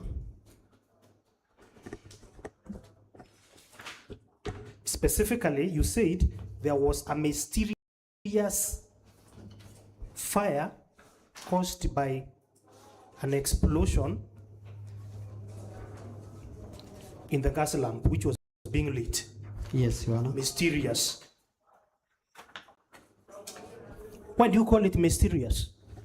We don't know how it came about because it appears like as if it was a planned issue. Because immediately this happened, that is the time the CS came to the polling station and demanding to be shown the Democratic Party agents. And all of a sudden, he accused them of trying to ban the votes. And then he started disciplining them. It was a serious issue. In fact, there is no election that took place here. There is no election that took place at Gitiburi. Yes. According to you. Yes, according to me. That is very well. I appreciate.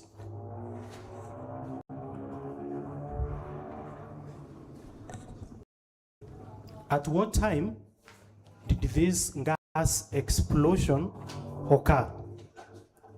It was almost at the time they were to start counting of votes. It was after the close of voting. Voting and closed. It was past 5 p.m. Very well. But counting had not commenced.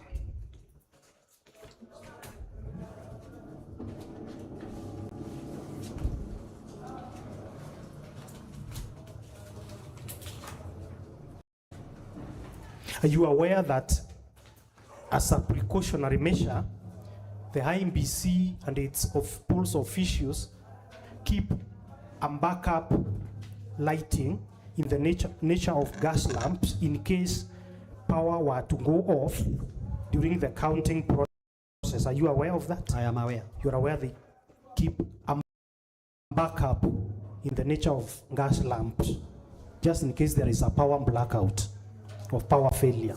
Yes, you are.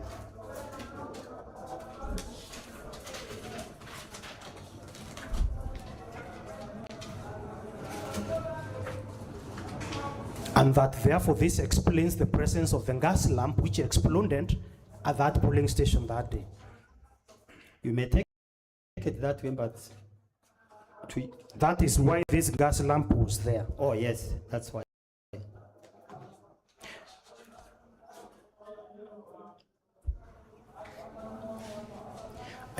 Are you also aware that at the close of the voting, the presiding officer gives the entire team which has been conducting this exercise from the wee hours of the day a short healthy break before now they can convert the polling station into a counting room?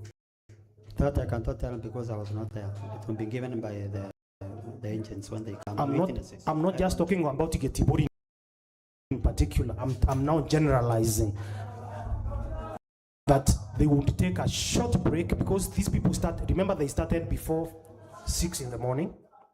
Now they want to start counting. Yes. So they have been given a short break of about 30 minutes or so. Did your agent or the witness tell you that after the voting, that they were indeed given this break at Getibori? Yes. But there was a directive. Let me, hold on, I'll come to that. Did your witness also tell you that just before counting of the votes started, the deputy presiding officer accidentally knocked the gas lamp, which fell to the ground and exploded? That will be better explained by them, those who are present. So your witnesses never told you anything? No, they are coming to stand here as independent entities? They will come here. Very well, very well. Did any of your witnesses, because you are not at Getibori yourself, tell you that somebody kicked the gas lamp on purpose so that it exploded? What we are saying that it was suspicious is that immediately the gas lamp exploded. That is the time the CS came with so many youths. That time.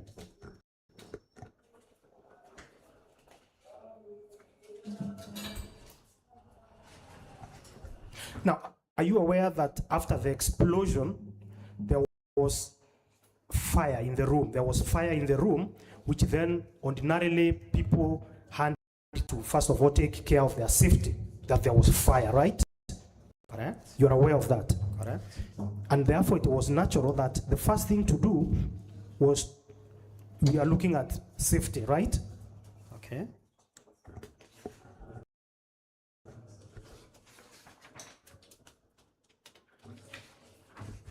And that the PO took efforts to ensure that the ballot box, which has the ballots, is not burnt, by removing it from the room and keeping it in the car for safety during that fire breakout.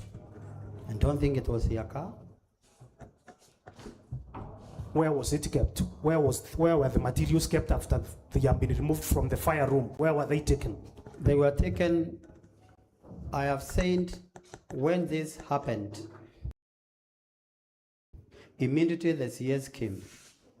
Let's concentrate on the materials first. We'll come to the materials were taken outside, Your Honor, to a parked vehicle, which later they were retrieved. Yes, so they were taken from the room which has fire and they were put into a vehicle outside. Outside, but now the problem is this. Hold on, I'll come to that. I'll come to that. Answer what I ask you, not what you want to answer. The materials have been removed from the room which has fire. They have been taken into a motor vehicle. Yes. Did CS Roko access that car? Was he inside that car? He wasn't. He wasn't. Was the fourth respondent inside that car? He wasn't. Were his agents inside that car? He wasn't. Was any agent inside that car? I don't think so. There wasn't. And now you tell us, during the evenings, the CS now came, right? Yeah, okay, I see. Now, before I come to that still, you told us that this polling center has 2 polling stations, Getivori 1, Getivori 2. And that counting, and that the ballots were collated together and counted as one. Is that your evidence? Yes. They were collated together from Getivori 1, Getivori 2, and counted as one. True? Counted as one? What is no? They were counted independent, but in room 2. Ah, very well. Materials. Just a second. Yes, ma'am. You asked him whether they were collated together. Collating means putting them together. Correct. Yes. Correct. That's so they were put together. Which is not. What? Okay, just tell me what happened. And you see also, if I may add there, I don't know whether I'm supposed to add or not.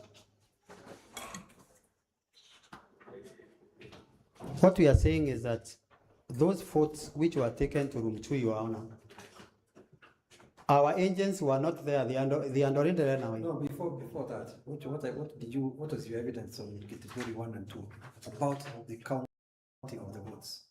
The recounting of, I mean, at Getivori, what happened is that when they were removed from the vehicle which was parked somewhere, and then taken to the other classroom, now counting of votes started, Your Honor. But it started in absence of our agents. They were not there. We did not know whether this box which was counted, whether it was the one that was removed during from the fire, being saved from fire. Maybe it is another one that was removed from the vehicle. We can't tell. So what I can write is category 1 and 2 ballot boxes were counted in one room. In one room. Which one number was it? Number 2. Okay.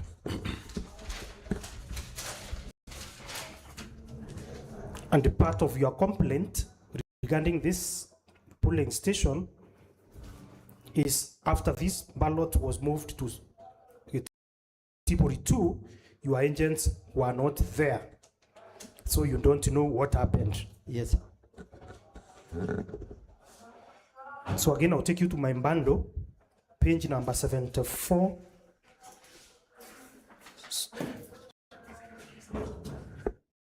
Page number 73. Let's start with page number 73, center top. Page 73, center top.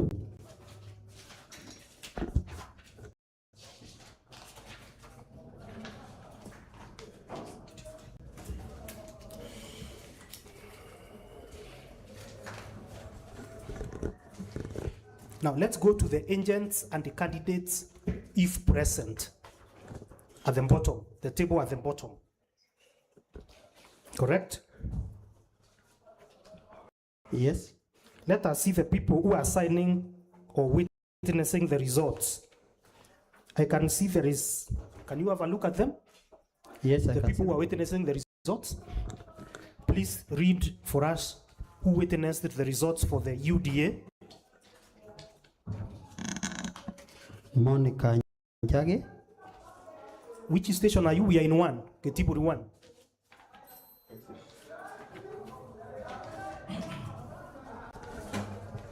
Page number 73 at the top center.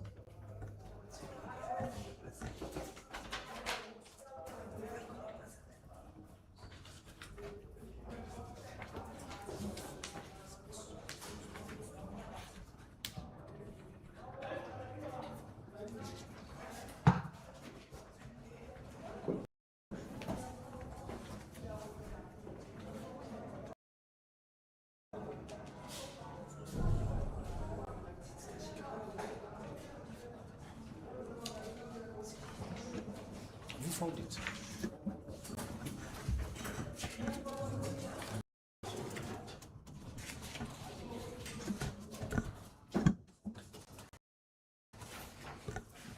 Now, please tell us who witnessed these results from the agents or candidates if present table.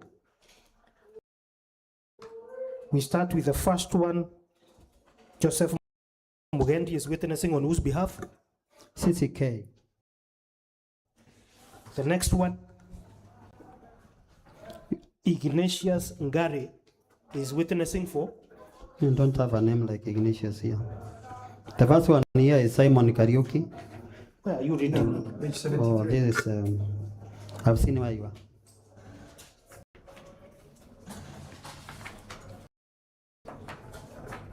Who do you see as witnessing those results?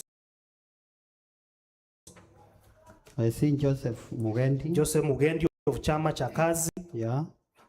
Then who is next? There's Ignatius Ngare. For which party?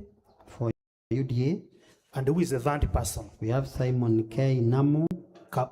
For DP. For the DP. Yes. And what was your party? DP. DP. But this is not my Let us name. let us go to. Sorry, before we go in, further, let us go to the bottom of that same result form. Presiding of. First of all, it is confirmed all agents, all signed. Number 1. All signed. Okay? All signed. All yeah. signed.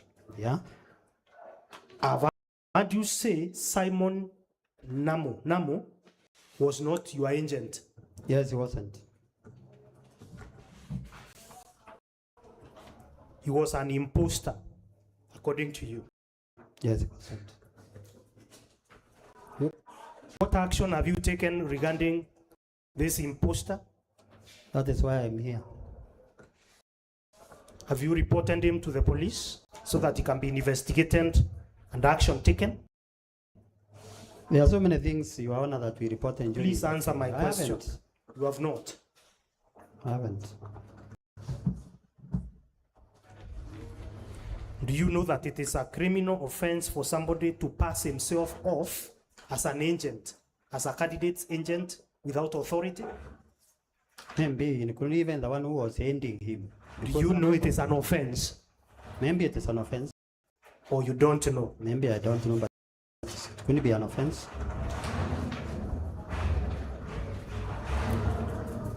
Did your agent, sorry, who was your agent? Now that Simon K. Namo was not your agent, who was your agent for this station? My agent, my names I cannot locate well, but he is a witness for this case. For Getiburi 1? Yes. We are in Getiburi 1 now. Yes, yes, yes. Who was your agent? We have a witness.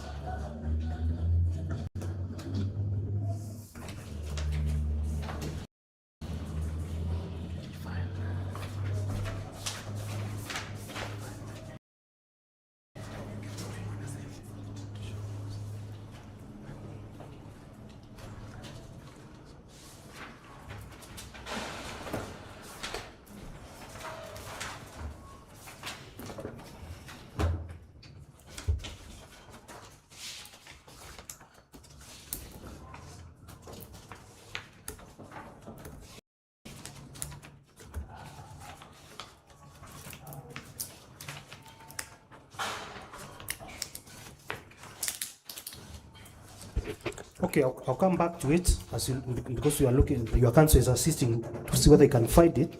Now, did you have people the candidates usually call assisting agents or substitute agents or reliever agents, whichever one you use, who would stand in for an agent when the agent is either goes for lunch or short call? Yes, they are. They're always there. Yep. Who was the reliever or substitute agent for Getiburi 1?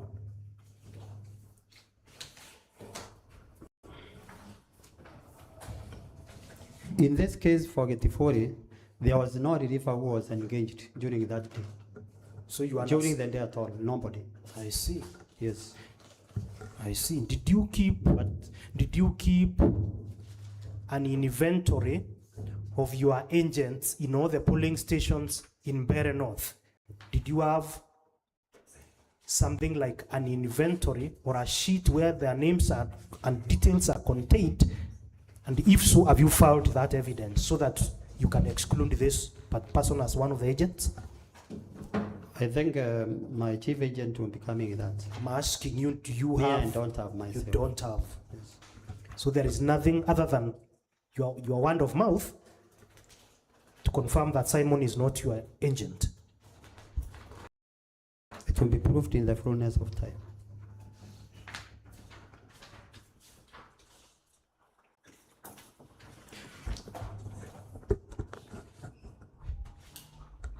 Did you seek any recount in that polling station?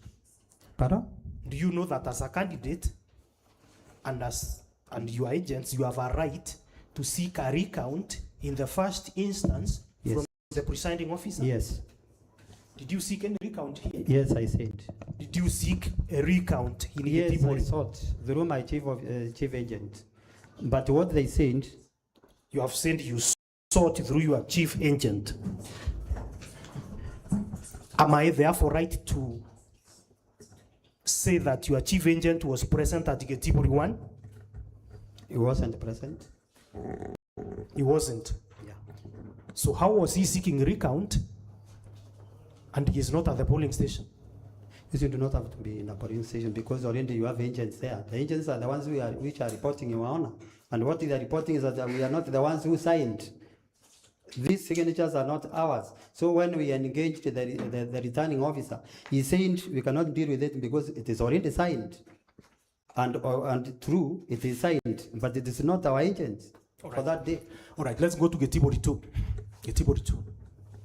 The next page, which is page number 74 at the top, the form itself has page 55. The right top, Getiburi 2.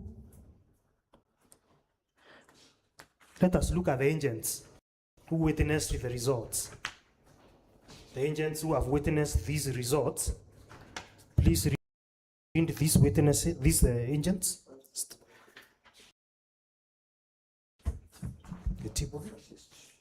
Two.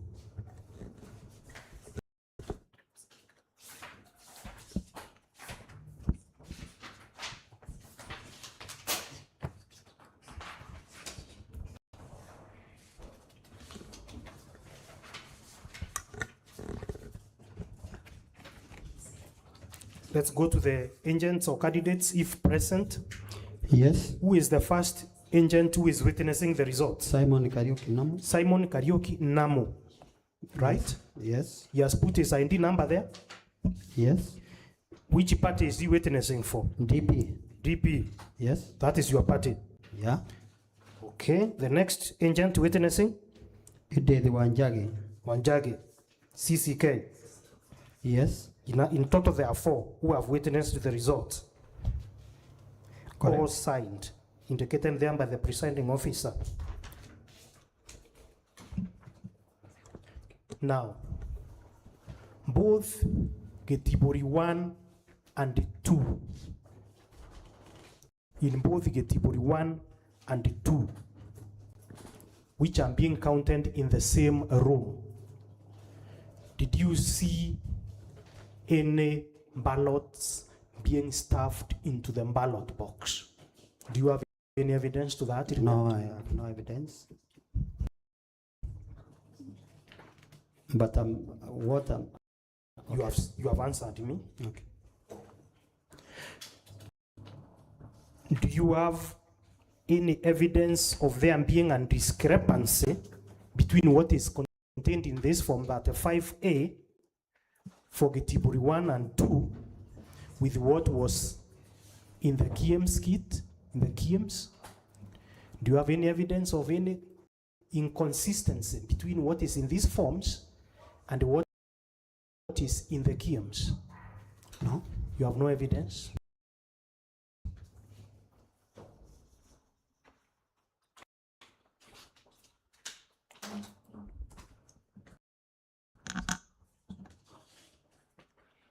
I heard you say that is the issue which you really wanted us to go to. The CS came to the station and you have raised a lot of heat about this. What did he do after he has come to the station regarding these results? The CS. He has come after the voting is finished. What else did he do? It is not about the results. What did he do? It is about the boxes which were removed from the vehicle. We can't know whether they are the real boxes or they are boxes which came with that vehicle. We can't know. And that is why we are seeking for scrutiny. Because if boxes are removed from the room and taken now somewhere else to a civilian, and then back again for counting, you cannot agree with that or that process. We are not saying that it changes the results, but maybe with you are counting votes in the wrong box.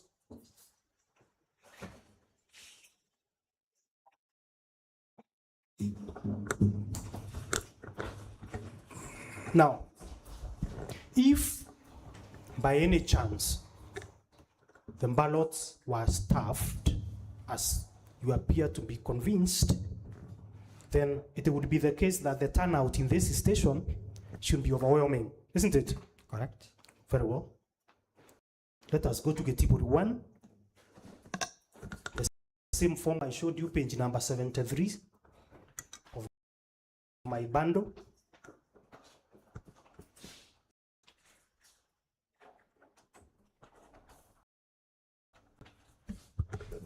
Please confirm the registered voters in Getibori 1 are 357. Getibori 1.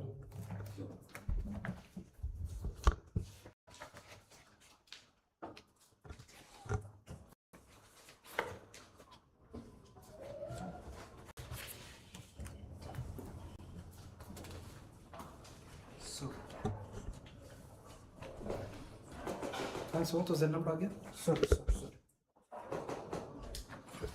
Sorry, my lord, it is 428.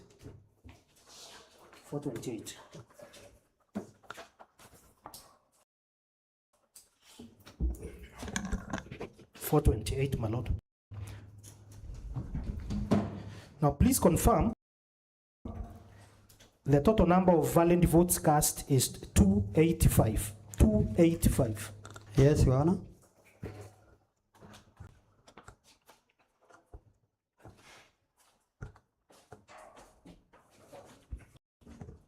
Let's go to Getiburi number 2, the next page.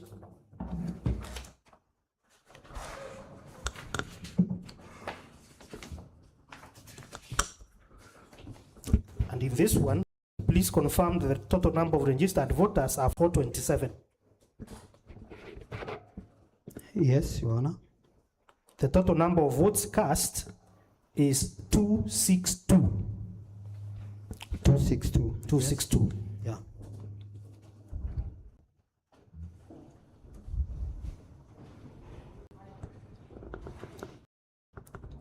As you can see, these numbers do not exceed the registered number of voters. They do not even approach, they are not even near the number of voters.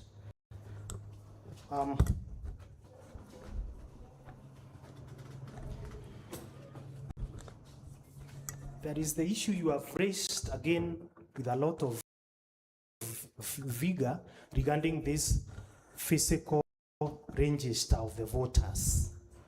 I'm moving to another area now. The register of voters, you have said it was not deployed in this election. Yes, Your Honor.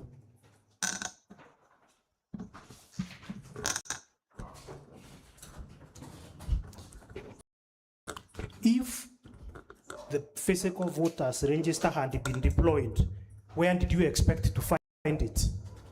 Where, according to you, where did you expect to find it? Do you expect to find it displayed on the wall of the voting room, the voters register? Not about the wall. Where did you expect to find it? Inside, so that you verify the one who is coming to vote, whether he comes from that locality. Now, there is a list of voters of the polling station. There is a list with the names of the voters.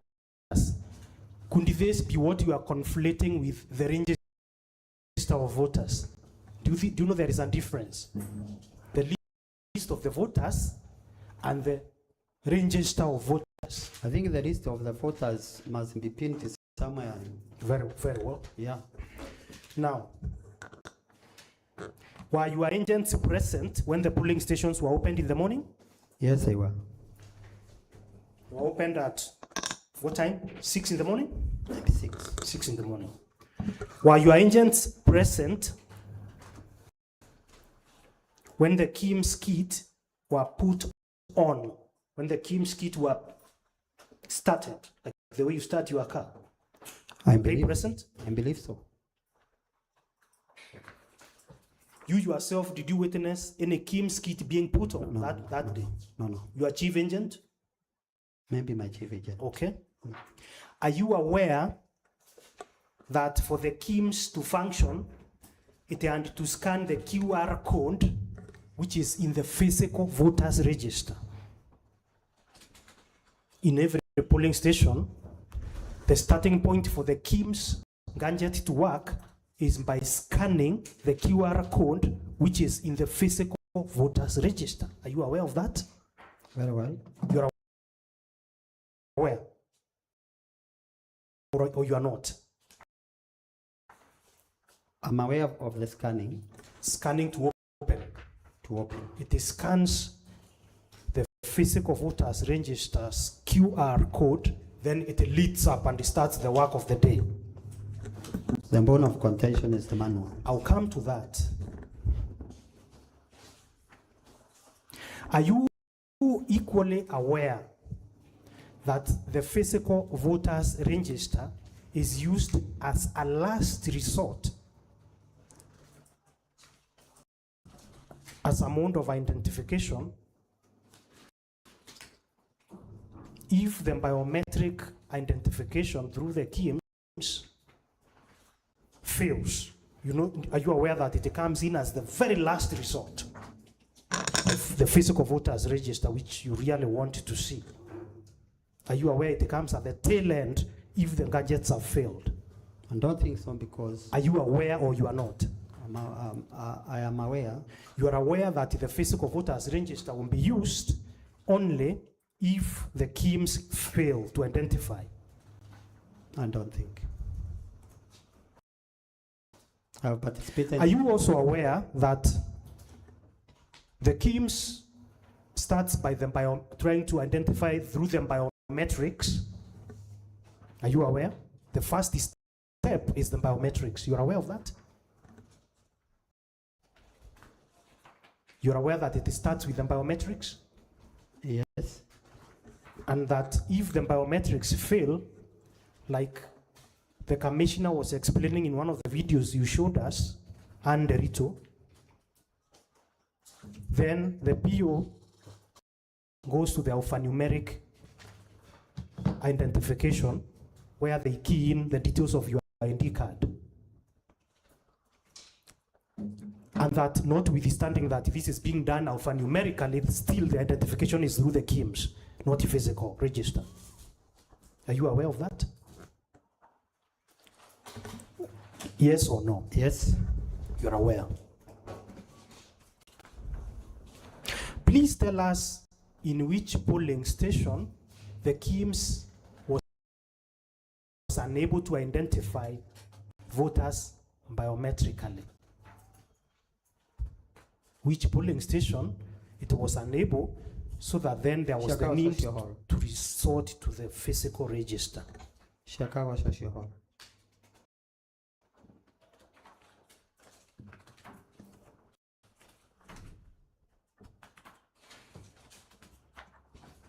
Now this is Chicago County Hall. And how many polling stations? 2.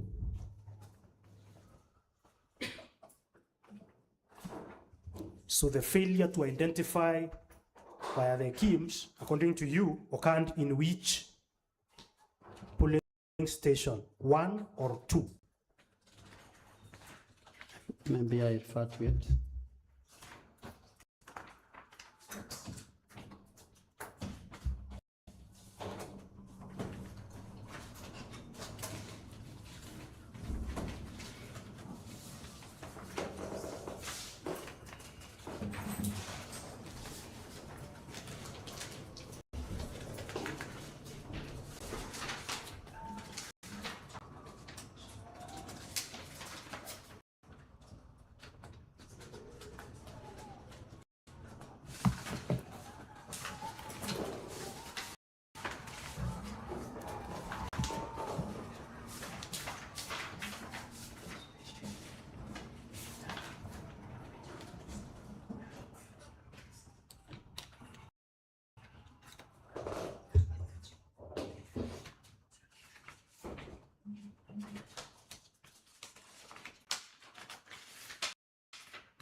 This failure occurred in 1 or in 2? In this case, they are not specific.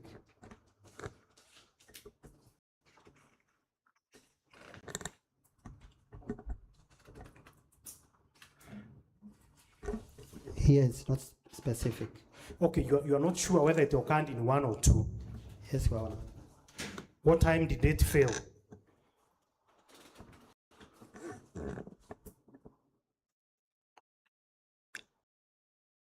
Not also time is not indicated. You do not know what time it failed? Yes, it's not indicated. I see. Because of this alleged failure of the KIMS at Chicago primary, is it Chicago primary? No, social hall. Social hall.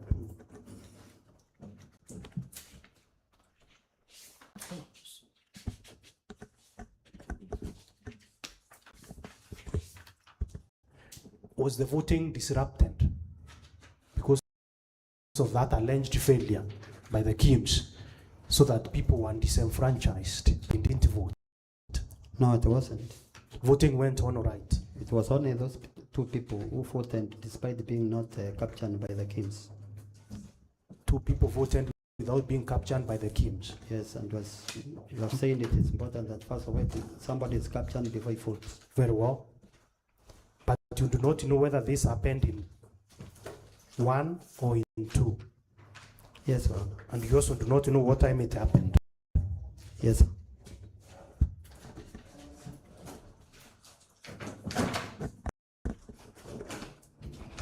How did you know? Were you there at this polling station? Were you there? I wasn't. You are not. How did you know? Or where do you get this information from? It's through agents. Which agent in particular? We need to check. I think we have an agent for this polling station. Michael Murethi Jue?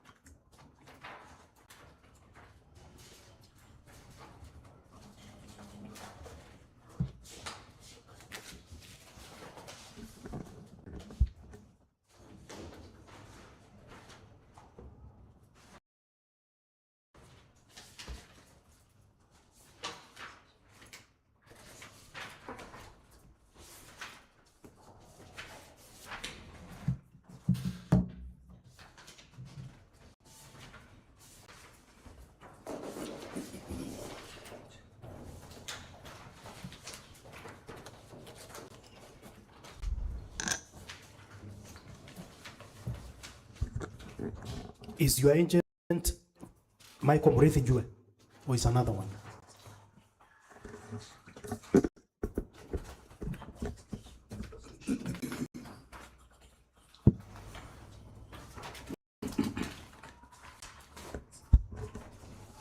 All right, if you are not sure, we can move for the sake of time to something else.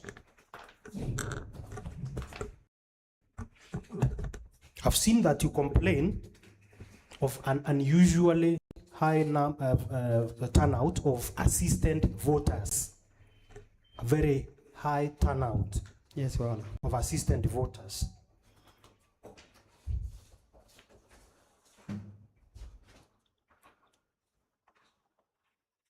What did you want the IMBC and its officials to do regarding this? Or what do you, to the best of your knowledge, what does the law say regarding this? Does the law permit assistant voters to vote? Yes. Are they supposed to be assistant? If somebody comes to the polling station and says, I'm an illiterate or I don't know how to read or write, the law permits them to be assistant. The law permits to be assistant, only that this, it was suspicious. And that in the case of assistant voters, either they are being assisted by the presiding officer in the presence of the person they have come with, and in the absence of that, in the presence of agents, right? We are not talking of the agents being assisted by the presiding officer. Yes. The agents being a voter being accompanied by a helper to vote. Yes. And you see, voting is local. Yes. So we know each and every one, including in this election, even a teacher will be assistant. Yes, even if it is a teacher, the law, unfortunately, the law says if he has come and he seeks to be assistant, he should be assistant, right?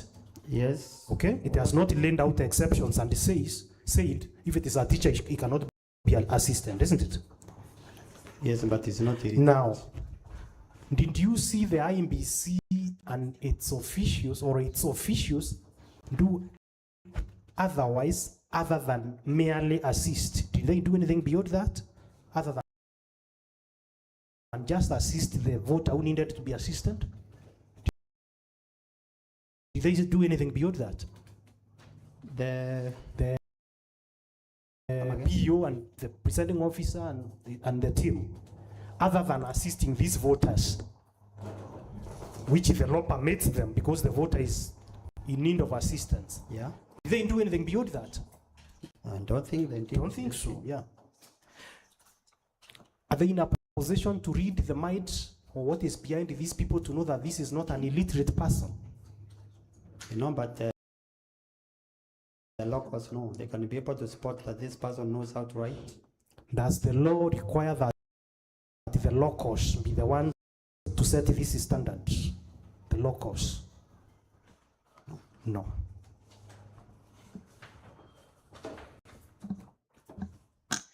Tying to the same question, you complain that the forms, they are the forms which are filled. When an assistant voter has voted, there is the form which is filled by the presiding officer. And you have said they were brought to Gangara using motorbikes. And you have an issue with that. You have an issue with the forms which are being used to assist the assistant voters being brought in motorbikes after the forms have been depleted in the station. What is your issue with that? I don't know whether it is within the law, but my issue is that when electoral materials are in the wrong hands, especially in the civilians, and not the officers from the IMBC, then anything is subject to manipulation. So when you talk of materials being in the wrong hands, please clarify.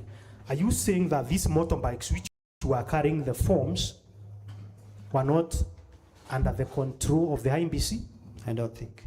Not you don't think, you have to be specific here. They were not. If it is motorbike who is going to drive more than 30 kilometers, how are they in control? Whose motorbikes were these? I don't know. To the best of your knowledge, does the IMBC own the motor vehicles and motorbikes which transport materials? I don't think. Do you know that contracts services including transport? Have you ever heard of people hiring their motor vehicles to the IBC during these elections? Transport that the IBC hire, already in that vehicle there is an IBC official. But in this case, we are talking of a person who is driving so many kilometers alone. And you know that person is not an IBC official? He is not. Okay, give us the name of the person who was driving the motorbike, who is not an IBC official. I don't have here. You don't have. After these forms have gotten depleted at the polling station, and the IMBC has dispatched them with the motorbikes so that they can arrive as soon as possible to ensure the people continue voting smoothly. What is your issue with that? You wanted the IMBC to delay with the forms because the forms have gotten finished. IMBC has been alerted. It has dispatched the quickest mode of transport to the polling station. What is your issue with that? This is a statutory document. I think it should be accompanied by a lawful officer or official of IBC. It cannot be left to anybody from ambush. From your understanding, are these forms votes? Were they put into the ballot box as votes, these forms? I don't think. They were not.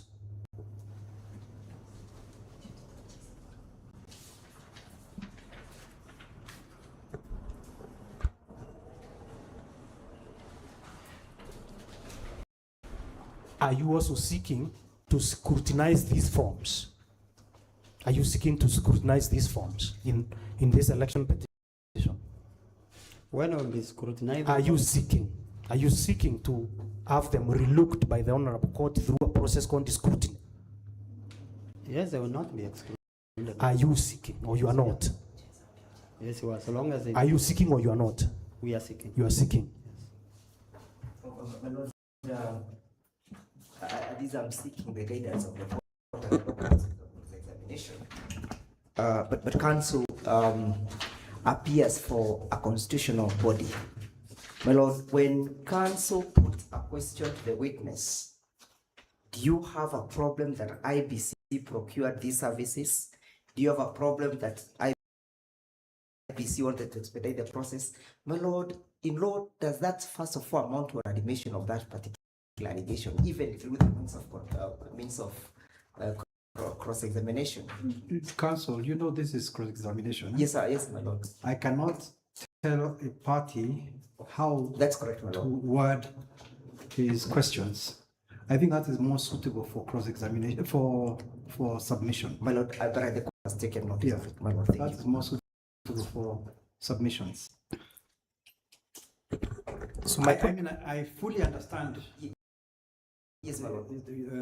Your issue, which is that IBC as a constitutional body has parameters within which it operates. Yeah, what other people think is irrelevant. That's correct, my Lord. Yeah. We will be doing it in our submissions. Yeah. So in your application for scrutiny and even in the petition, you are seeking to scrutinize these forms, including the forms used on the assistant voters.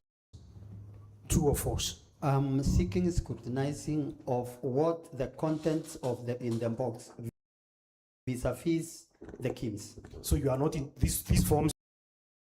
We can, for now, sit assured they are not your concern. Is scrutinizing those people who passed through the KIMS kit and appended their fingerprint vis-a-vis what is the box. Because very well. I hear you. Yes. I hear that the forms which were being used regarding the assistant voters don't form part of your claim for scrutiny. Yeah. My Lord Kirago Aduta here. I don't think that is what the witness is saying. What is in the petition? It is all of them. The box has both the forms, the assisted voter forms, it has the ballot boxes, all that. So he's saying whatever the content of those boxes, that's what we want. But my learned senior should not try to then cut off some. I think he wants to know whether your client is clear what he wants. Oh, very well. Maybe Newton can just clarify. But it's the content of the boxes in totality. Short for you, Mheshimiwa. Yes. As you seek scrutiny of these forms, what are you looking for in those forms? Because you cannot just be scrutinizing for the sake of it. What is it you are looking for in these forms? I don't think when we will be scrutinizing the contents of the boxes, it will be minus anything that is inside that box. I'm asking you a specific question. What are you looking for regarding the forms which were used regarding assistant voters? We also want to see whether they are real forms from the MBC. That is what you are seeking to know, yeah. Whether they are real forms. Could not be, maybe they are not real. I see. Your hope is maybe to find if they are not real forms from the IBC. Maybe to hope. The hope is they might turn out not to be forms from the IBC. Right? You see, you are not telling the Honorable Court forms which were used were not from IBC. It is your hope that the process of scrutiny will assist you establish that fact. That's your hope. Correct? You see these forms in the box, the assistant voters, still they voted. And maybe even there were some votes which were introduced in those boxes. Okay. I've heard you. Let us go to this other issue you have raised of escorting ballot boxes to the tallying center, and where you allege that your agents were excluded in the escorting. You have raised that issue. Yes, we have raised the issue. Was the IMBC obligated to carry agents in its vehicle when transporting the results to the tallying center, or the agents are obligated to use their means to the tallying center? I don't know what the law says, but they should have created a space maybe to transport some, or even allow them. But the problem is here that even without that, they were not allowed to access the tallying center. They were not. Your agents were disallowed from accessing the tallying center. Who disallowed them? Almost all agents were not finding their way into that tallying center. Who disallowed them? The police officers were very firm on whoever was getting in that space. The police were firm to ensure that only the officials who you rent under Rule 85 of the Rules of 2012 access the station. Accredited people within the Rule 85, right? Yes, and agents is one of them. Okay. Yes. Who was excluding them? Who was excluding them? And what was the criteria for exclusion? I'm saying barriers had already been built or mounted that with the specific instructions that nobody is allowed to pass through this point. So even those agents would not have found their way into the tallying center.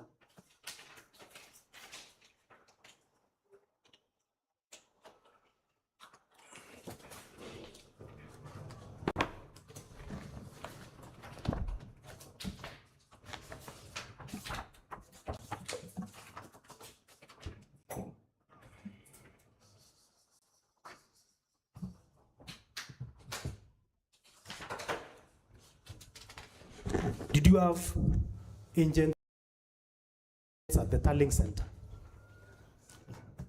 I didn't see. Not even one. Myself. Your own agents. No. Did you have agents at the tallying center? Only me and the chief agent. You and the chief agent were in the tallying center? Yes. Okay.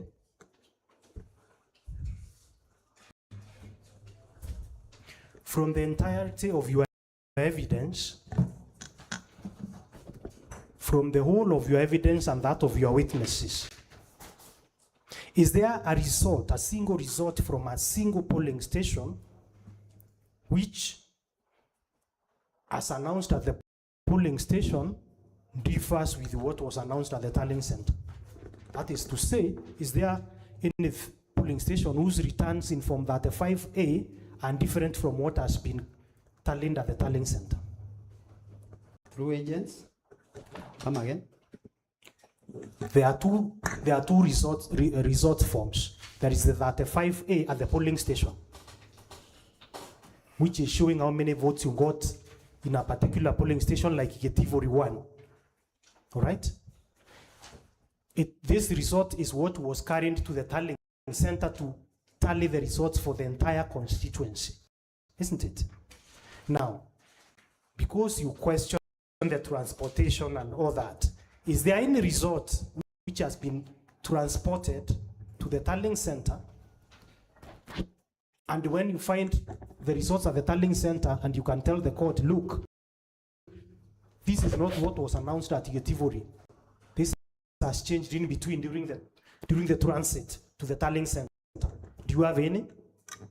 If it is Getivori, as you are trying to bring it,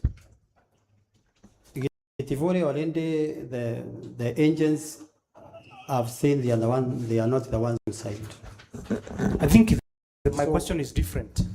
My question is different. So you have touched on Getivori as an example, because I wanted you to get what I'm asking you. My question is, do you have evidence of any single polling station whose results upon arriving at the tallying center have changed? They are different because the mode of transport is suspect. I think what I've seen here is that the entries in from that 5A and B, some were firing. Some were? They were firing. You may find 351 and then all of a sudden you find 350. That is what I think I can be able to prove here. And this happened during this transit? I don't think. Give us the station you have in mind.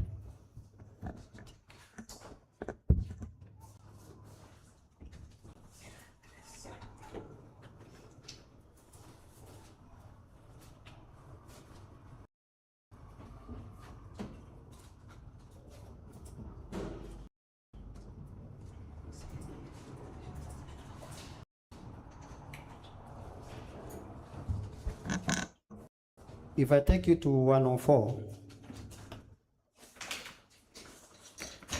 that's your affidavit. Is that your affidavit? Yes, this is.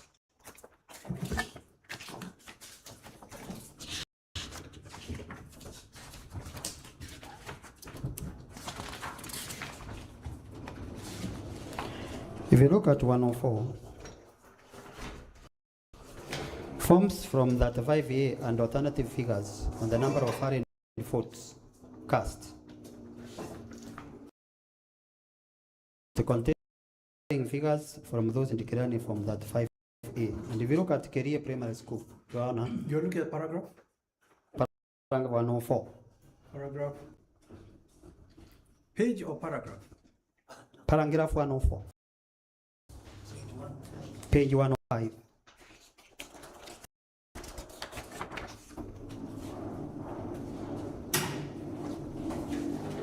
Yeah. So if you look at these polling stations, we are saying that from that 5A and alternative figures on the number of foreign votes cast. If you look at Career Primary School, from that 5A as 225, while from that 5B as 223. If you look at Getivori Primary School, from that 5A as 262, while from that 5B as 261. Kamogo Primary School, 1449, 456, from that 5B is 449. Moshonoka Primary polling station, from that 5A as 304 entry, and that 5B as 303. All right.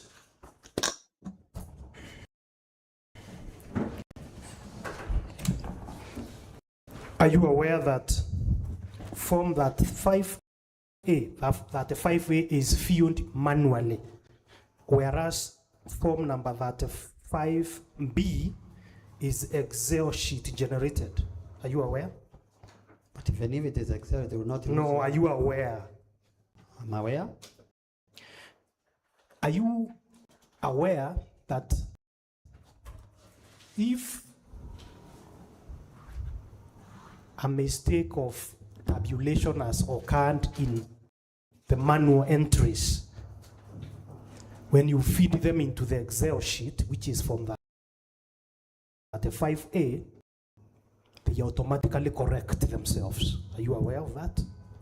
I don't know. You want to say these have corrected themselves? That is where I'm heading to. I don't know. So that if Newton Kariuki got, this is an example I'm giving you, got 20 votes at Getivori, and the fourth respondent got 20 votes at Getivori, the total is 40, right? The total valid votes would be 40. But if at the bottom of that Getivori, that the 5A, the total is indicated as 41 by pen, when these results are submitted to the returning officer and they are fed into the Excel sheet called that 5B, although they are reading 41, in the Excel sheet they are automatically correct themselves and read 40. Basically, that's what I'm telling you. I don't know. Maybe You don't know that. Be prosecuted by my lawyers. And I'm telling you, the tabulation of the what which you have stretched out in 104, that is the way in which those errors have been dealt with, and the returning officer will be showing this in his evidence. Very well.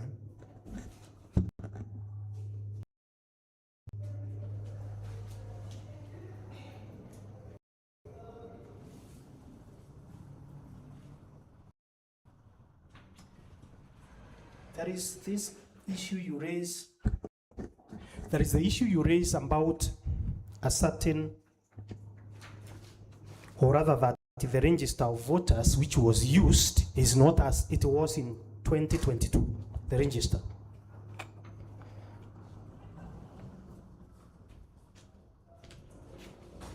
Is it your evidence that the register which was used is not the register as at 2022? Or it is the 2022 register, 2022 elections register which was used? Have I seen about anything about the register? What I've seen is that it was very specific, Your Honor, that there were some voters which did not vote in 2022, and there we were to use that register. Then that voter, that voter will never voted in 2022. There is no way we would have voted in 2025. I think that is the argument.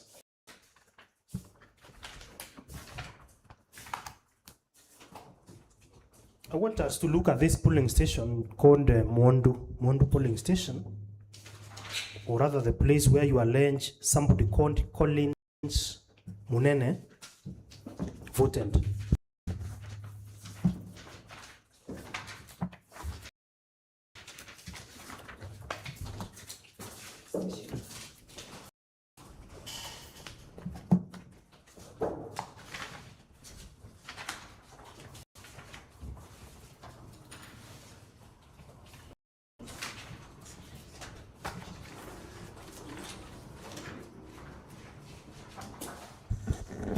In your petition, it appears at page number 26, as numbered from the top.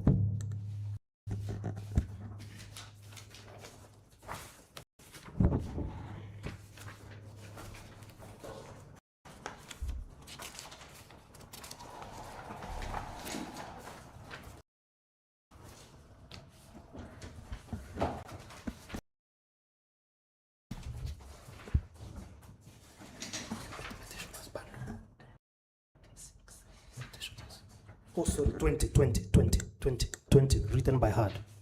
Looks like 26.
Are you there?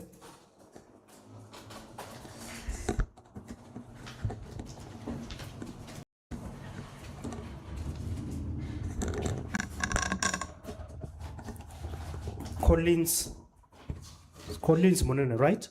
Yes.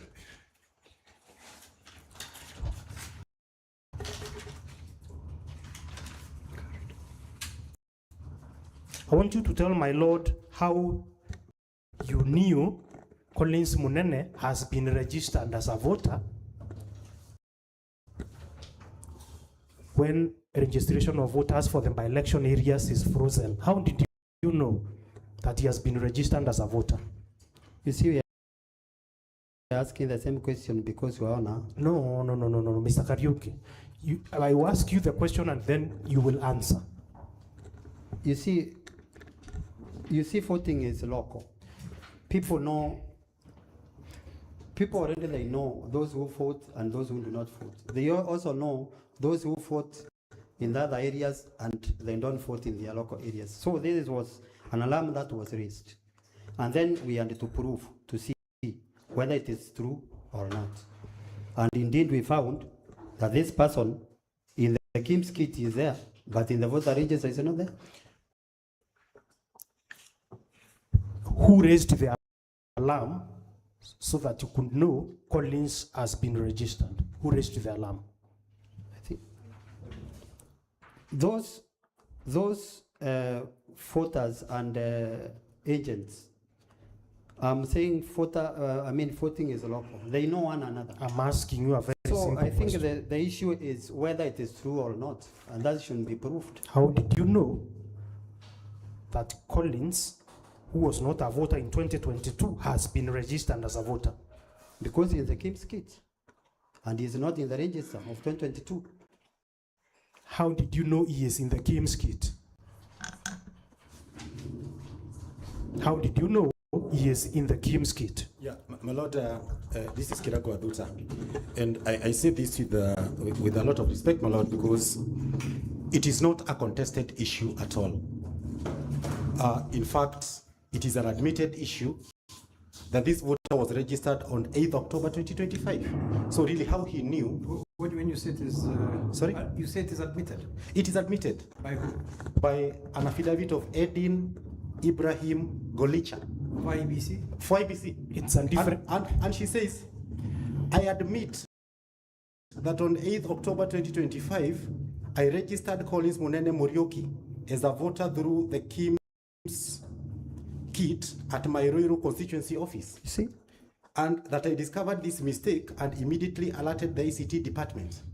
So really, it is not an issue of whether somebody was registered when the election was... The rest will be for submissions, Council. Yes. The rest 2 weeks to the election.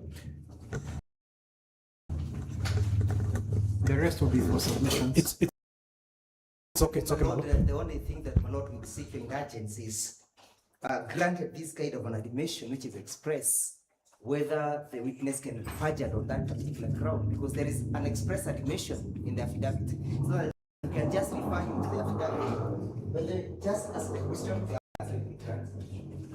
No, Council. Yes, Council, it is not your chance to cross-examine. It is true. You will re-examine. Sit down. Sit down. Yeah. What? Yes. Yes. Area for the fourth respondent. Are you cross-examining now? I'm not cross-examining, Yeah. but there is a point of procedure which I would seek to raise. Yeah.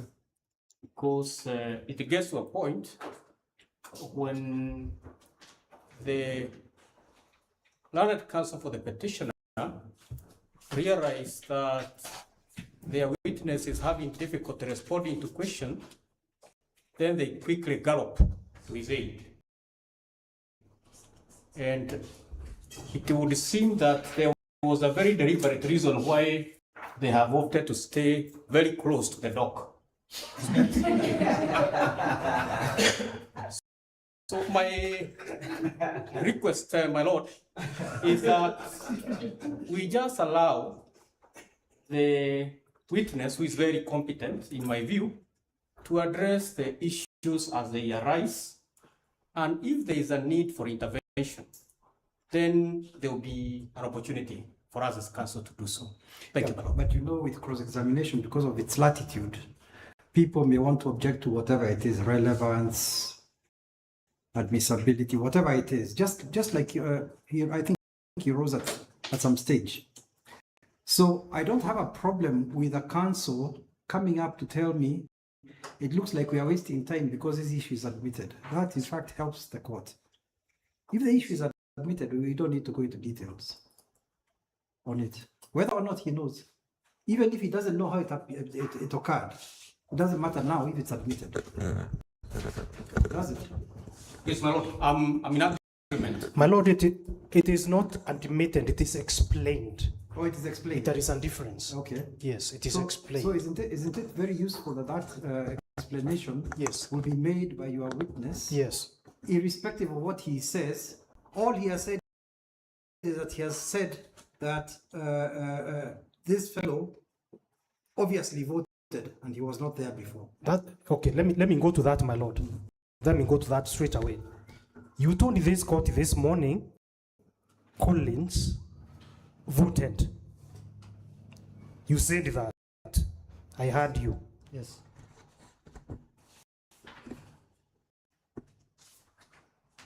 Were you at that polling station, Mondo?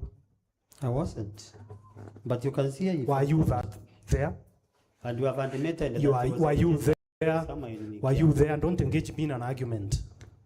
Were you there in Mondo polling station? I wasn't. Who told you? This is what I was explaining. Who told you? I don't want your explanation. I was saying this issue came up. Who told you? My lawyers, after scrutinizing, they told me. Very well. This information is coming from your lawyers. And then you are adopting it as evidence. It's not illegal. Okay. In your register, the register which your counsel has filed, the register which is filed,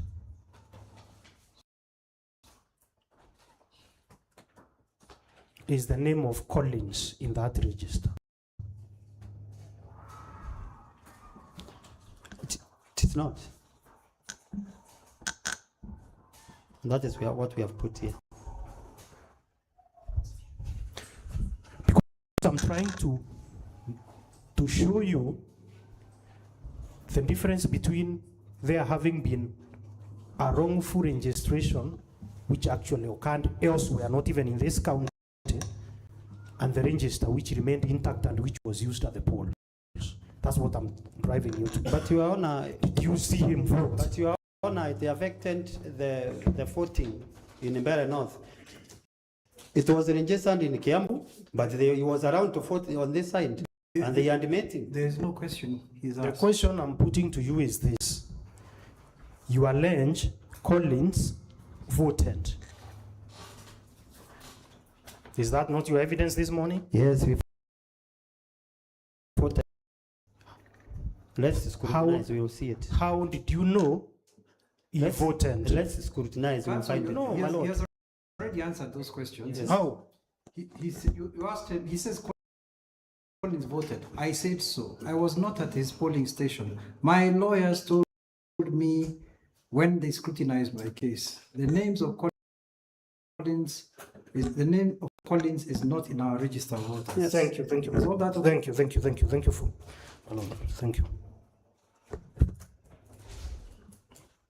Thank you.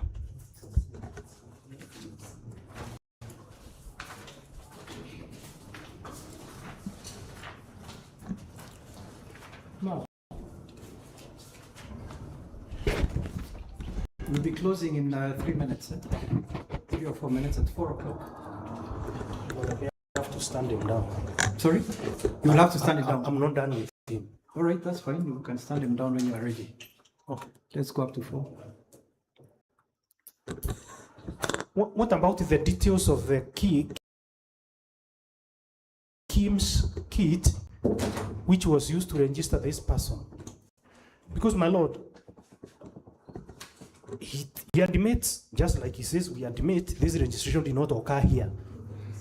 Where did he get this information from? Ask him.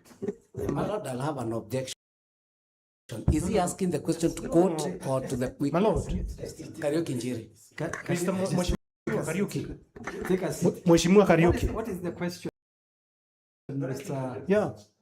Mr. Mongela? Ask a question. Yes, Mr. Mheshimiwa Kariuki. Don't make it complicated.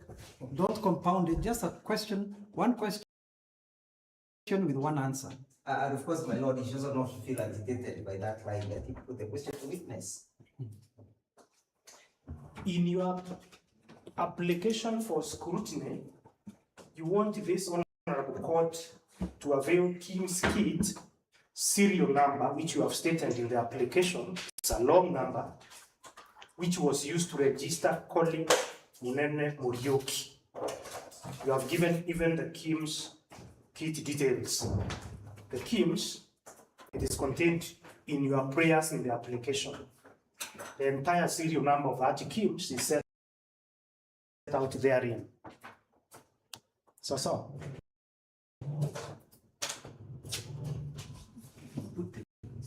Yes. Where did you get this from?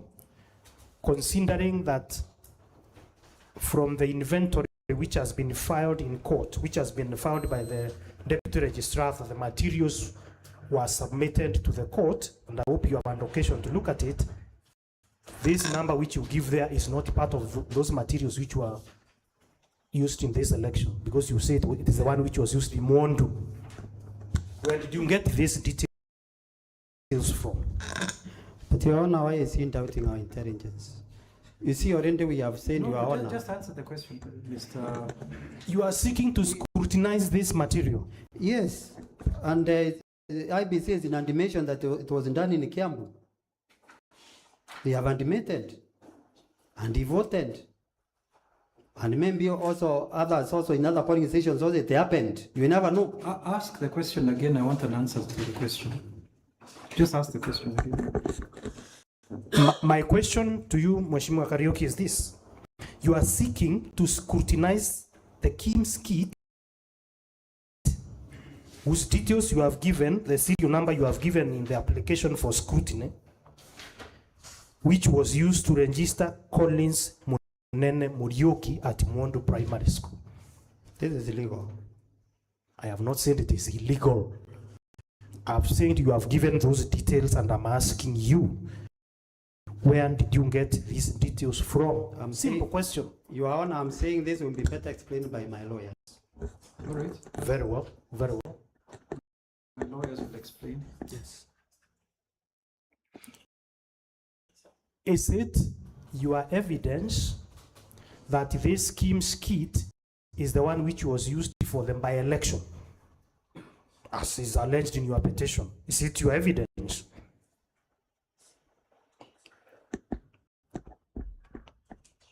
No, I think this number 5 is asking for something different, Your Honor. If I may understand. From your understanding of your case, from the way you understand your case, let me put it simple. Yes. From the way you understand your petition seeking to unseat the fourth respondent, from the way you understand it in simple terms, is the Kim's kit which you allege to have been used to register Collins Murioki, was it used in the by-election?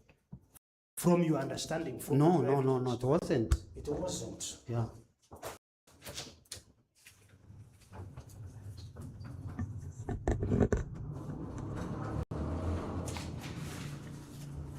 Other than, my lord, I'm finishing on this one. Other than Collins Murioki, who is alleged to have been registered, or rather who was registered for Mondo, do you have any other person or evidence of any other person having been registered in Berenov? We will be proving that, Your Honor. My question is simple, Mheshimiwa. Yes, it's there. Do you have? Gikuyari. By which name? I cannot be able to affirm the name by now. You have somebody else who was registered in Igekuyari. That is what you have just said. In Igekuyari? Yes, and I want you to give us his name. Should I explain? Give us his name, not explain. Give us his name so that we can see how and where he was registered.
Council, he is running on your time, you know.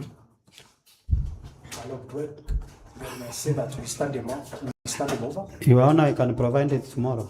I think you It's better not right. stand him down, Let's because stand he's him running down. on your time. Let's stand him down, my Lord. Let's stand him down. I'll pick it up from there tomorrow morning. I don't want anybody to lose time. Yes. And start requesting for time later on, unless you are willing to exchange for, you know, for one another across the parties. I think he has asked, he has asked quite a difficult question, so it is a difficulty of his question that is taking us more time. But we'll take this time.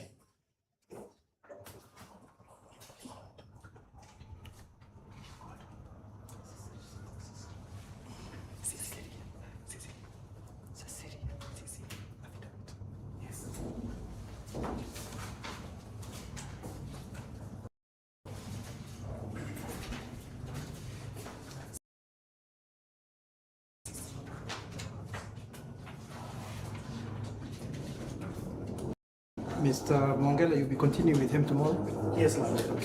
We'll continue in the morning tomorrow. Please, if you can come on time so that we can try and keep our schedule. The witnesses stood down for further cross-examination tomorrow. 9 o'clock a.m. Is there anything pending? Yes, my Lord, and this was made to.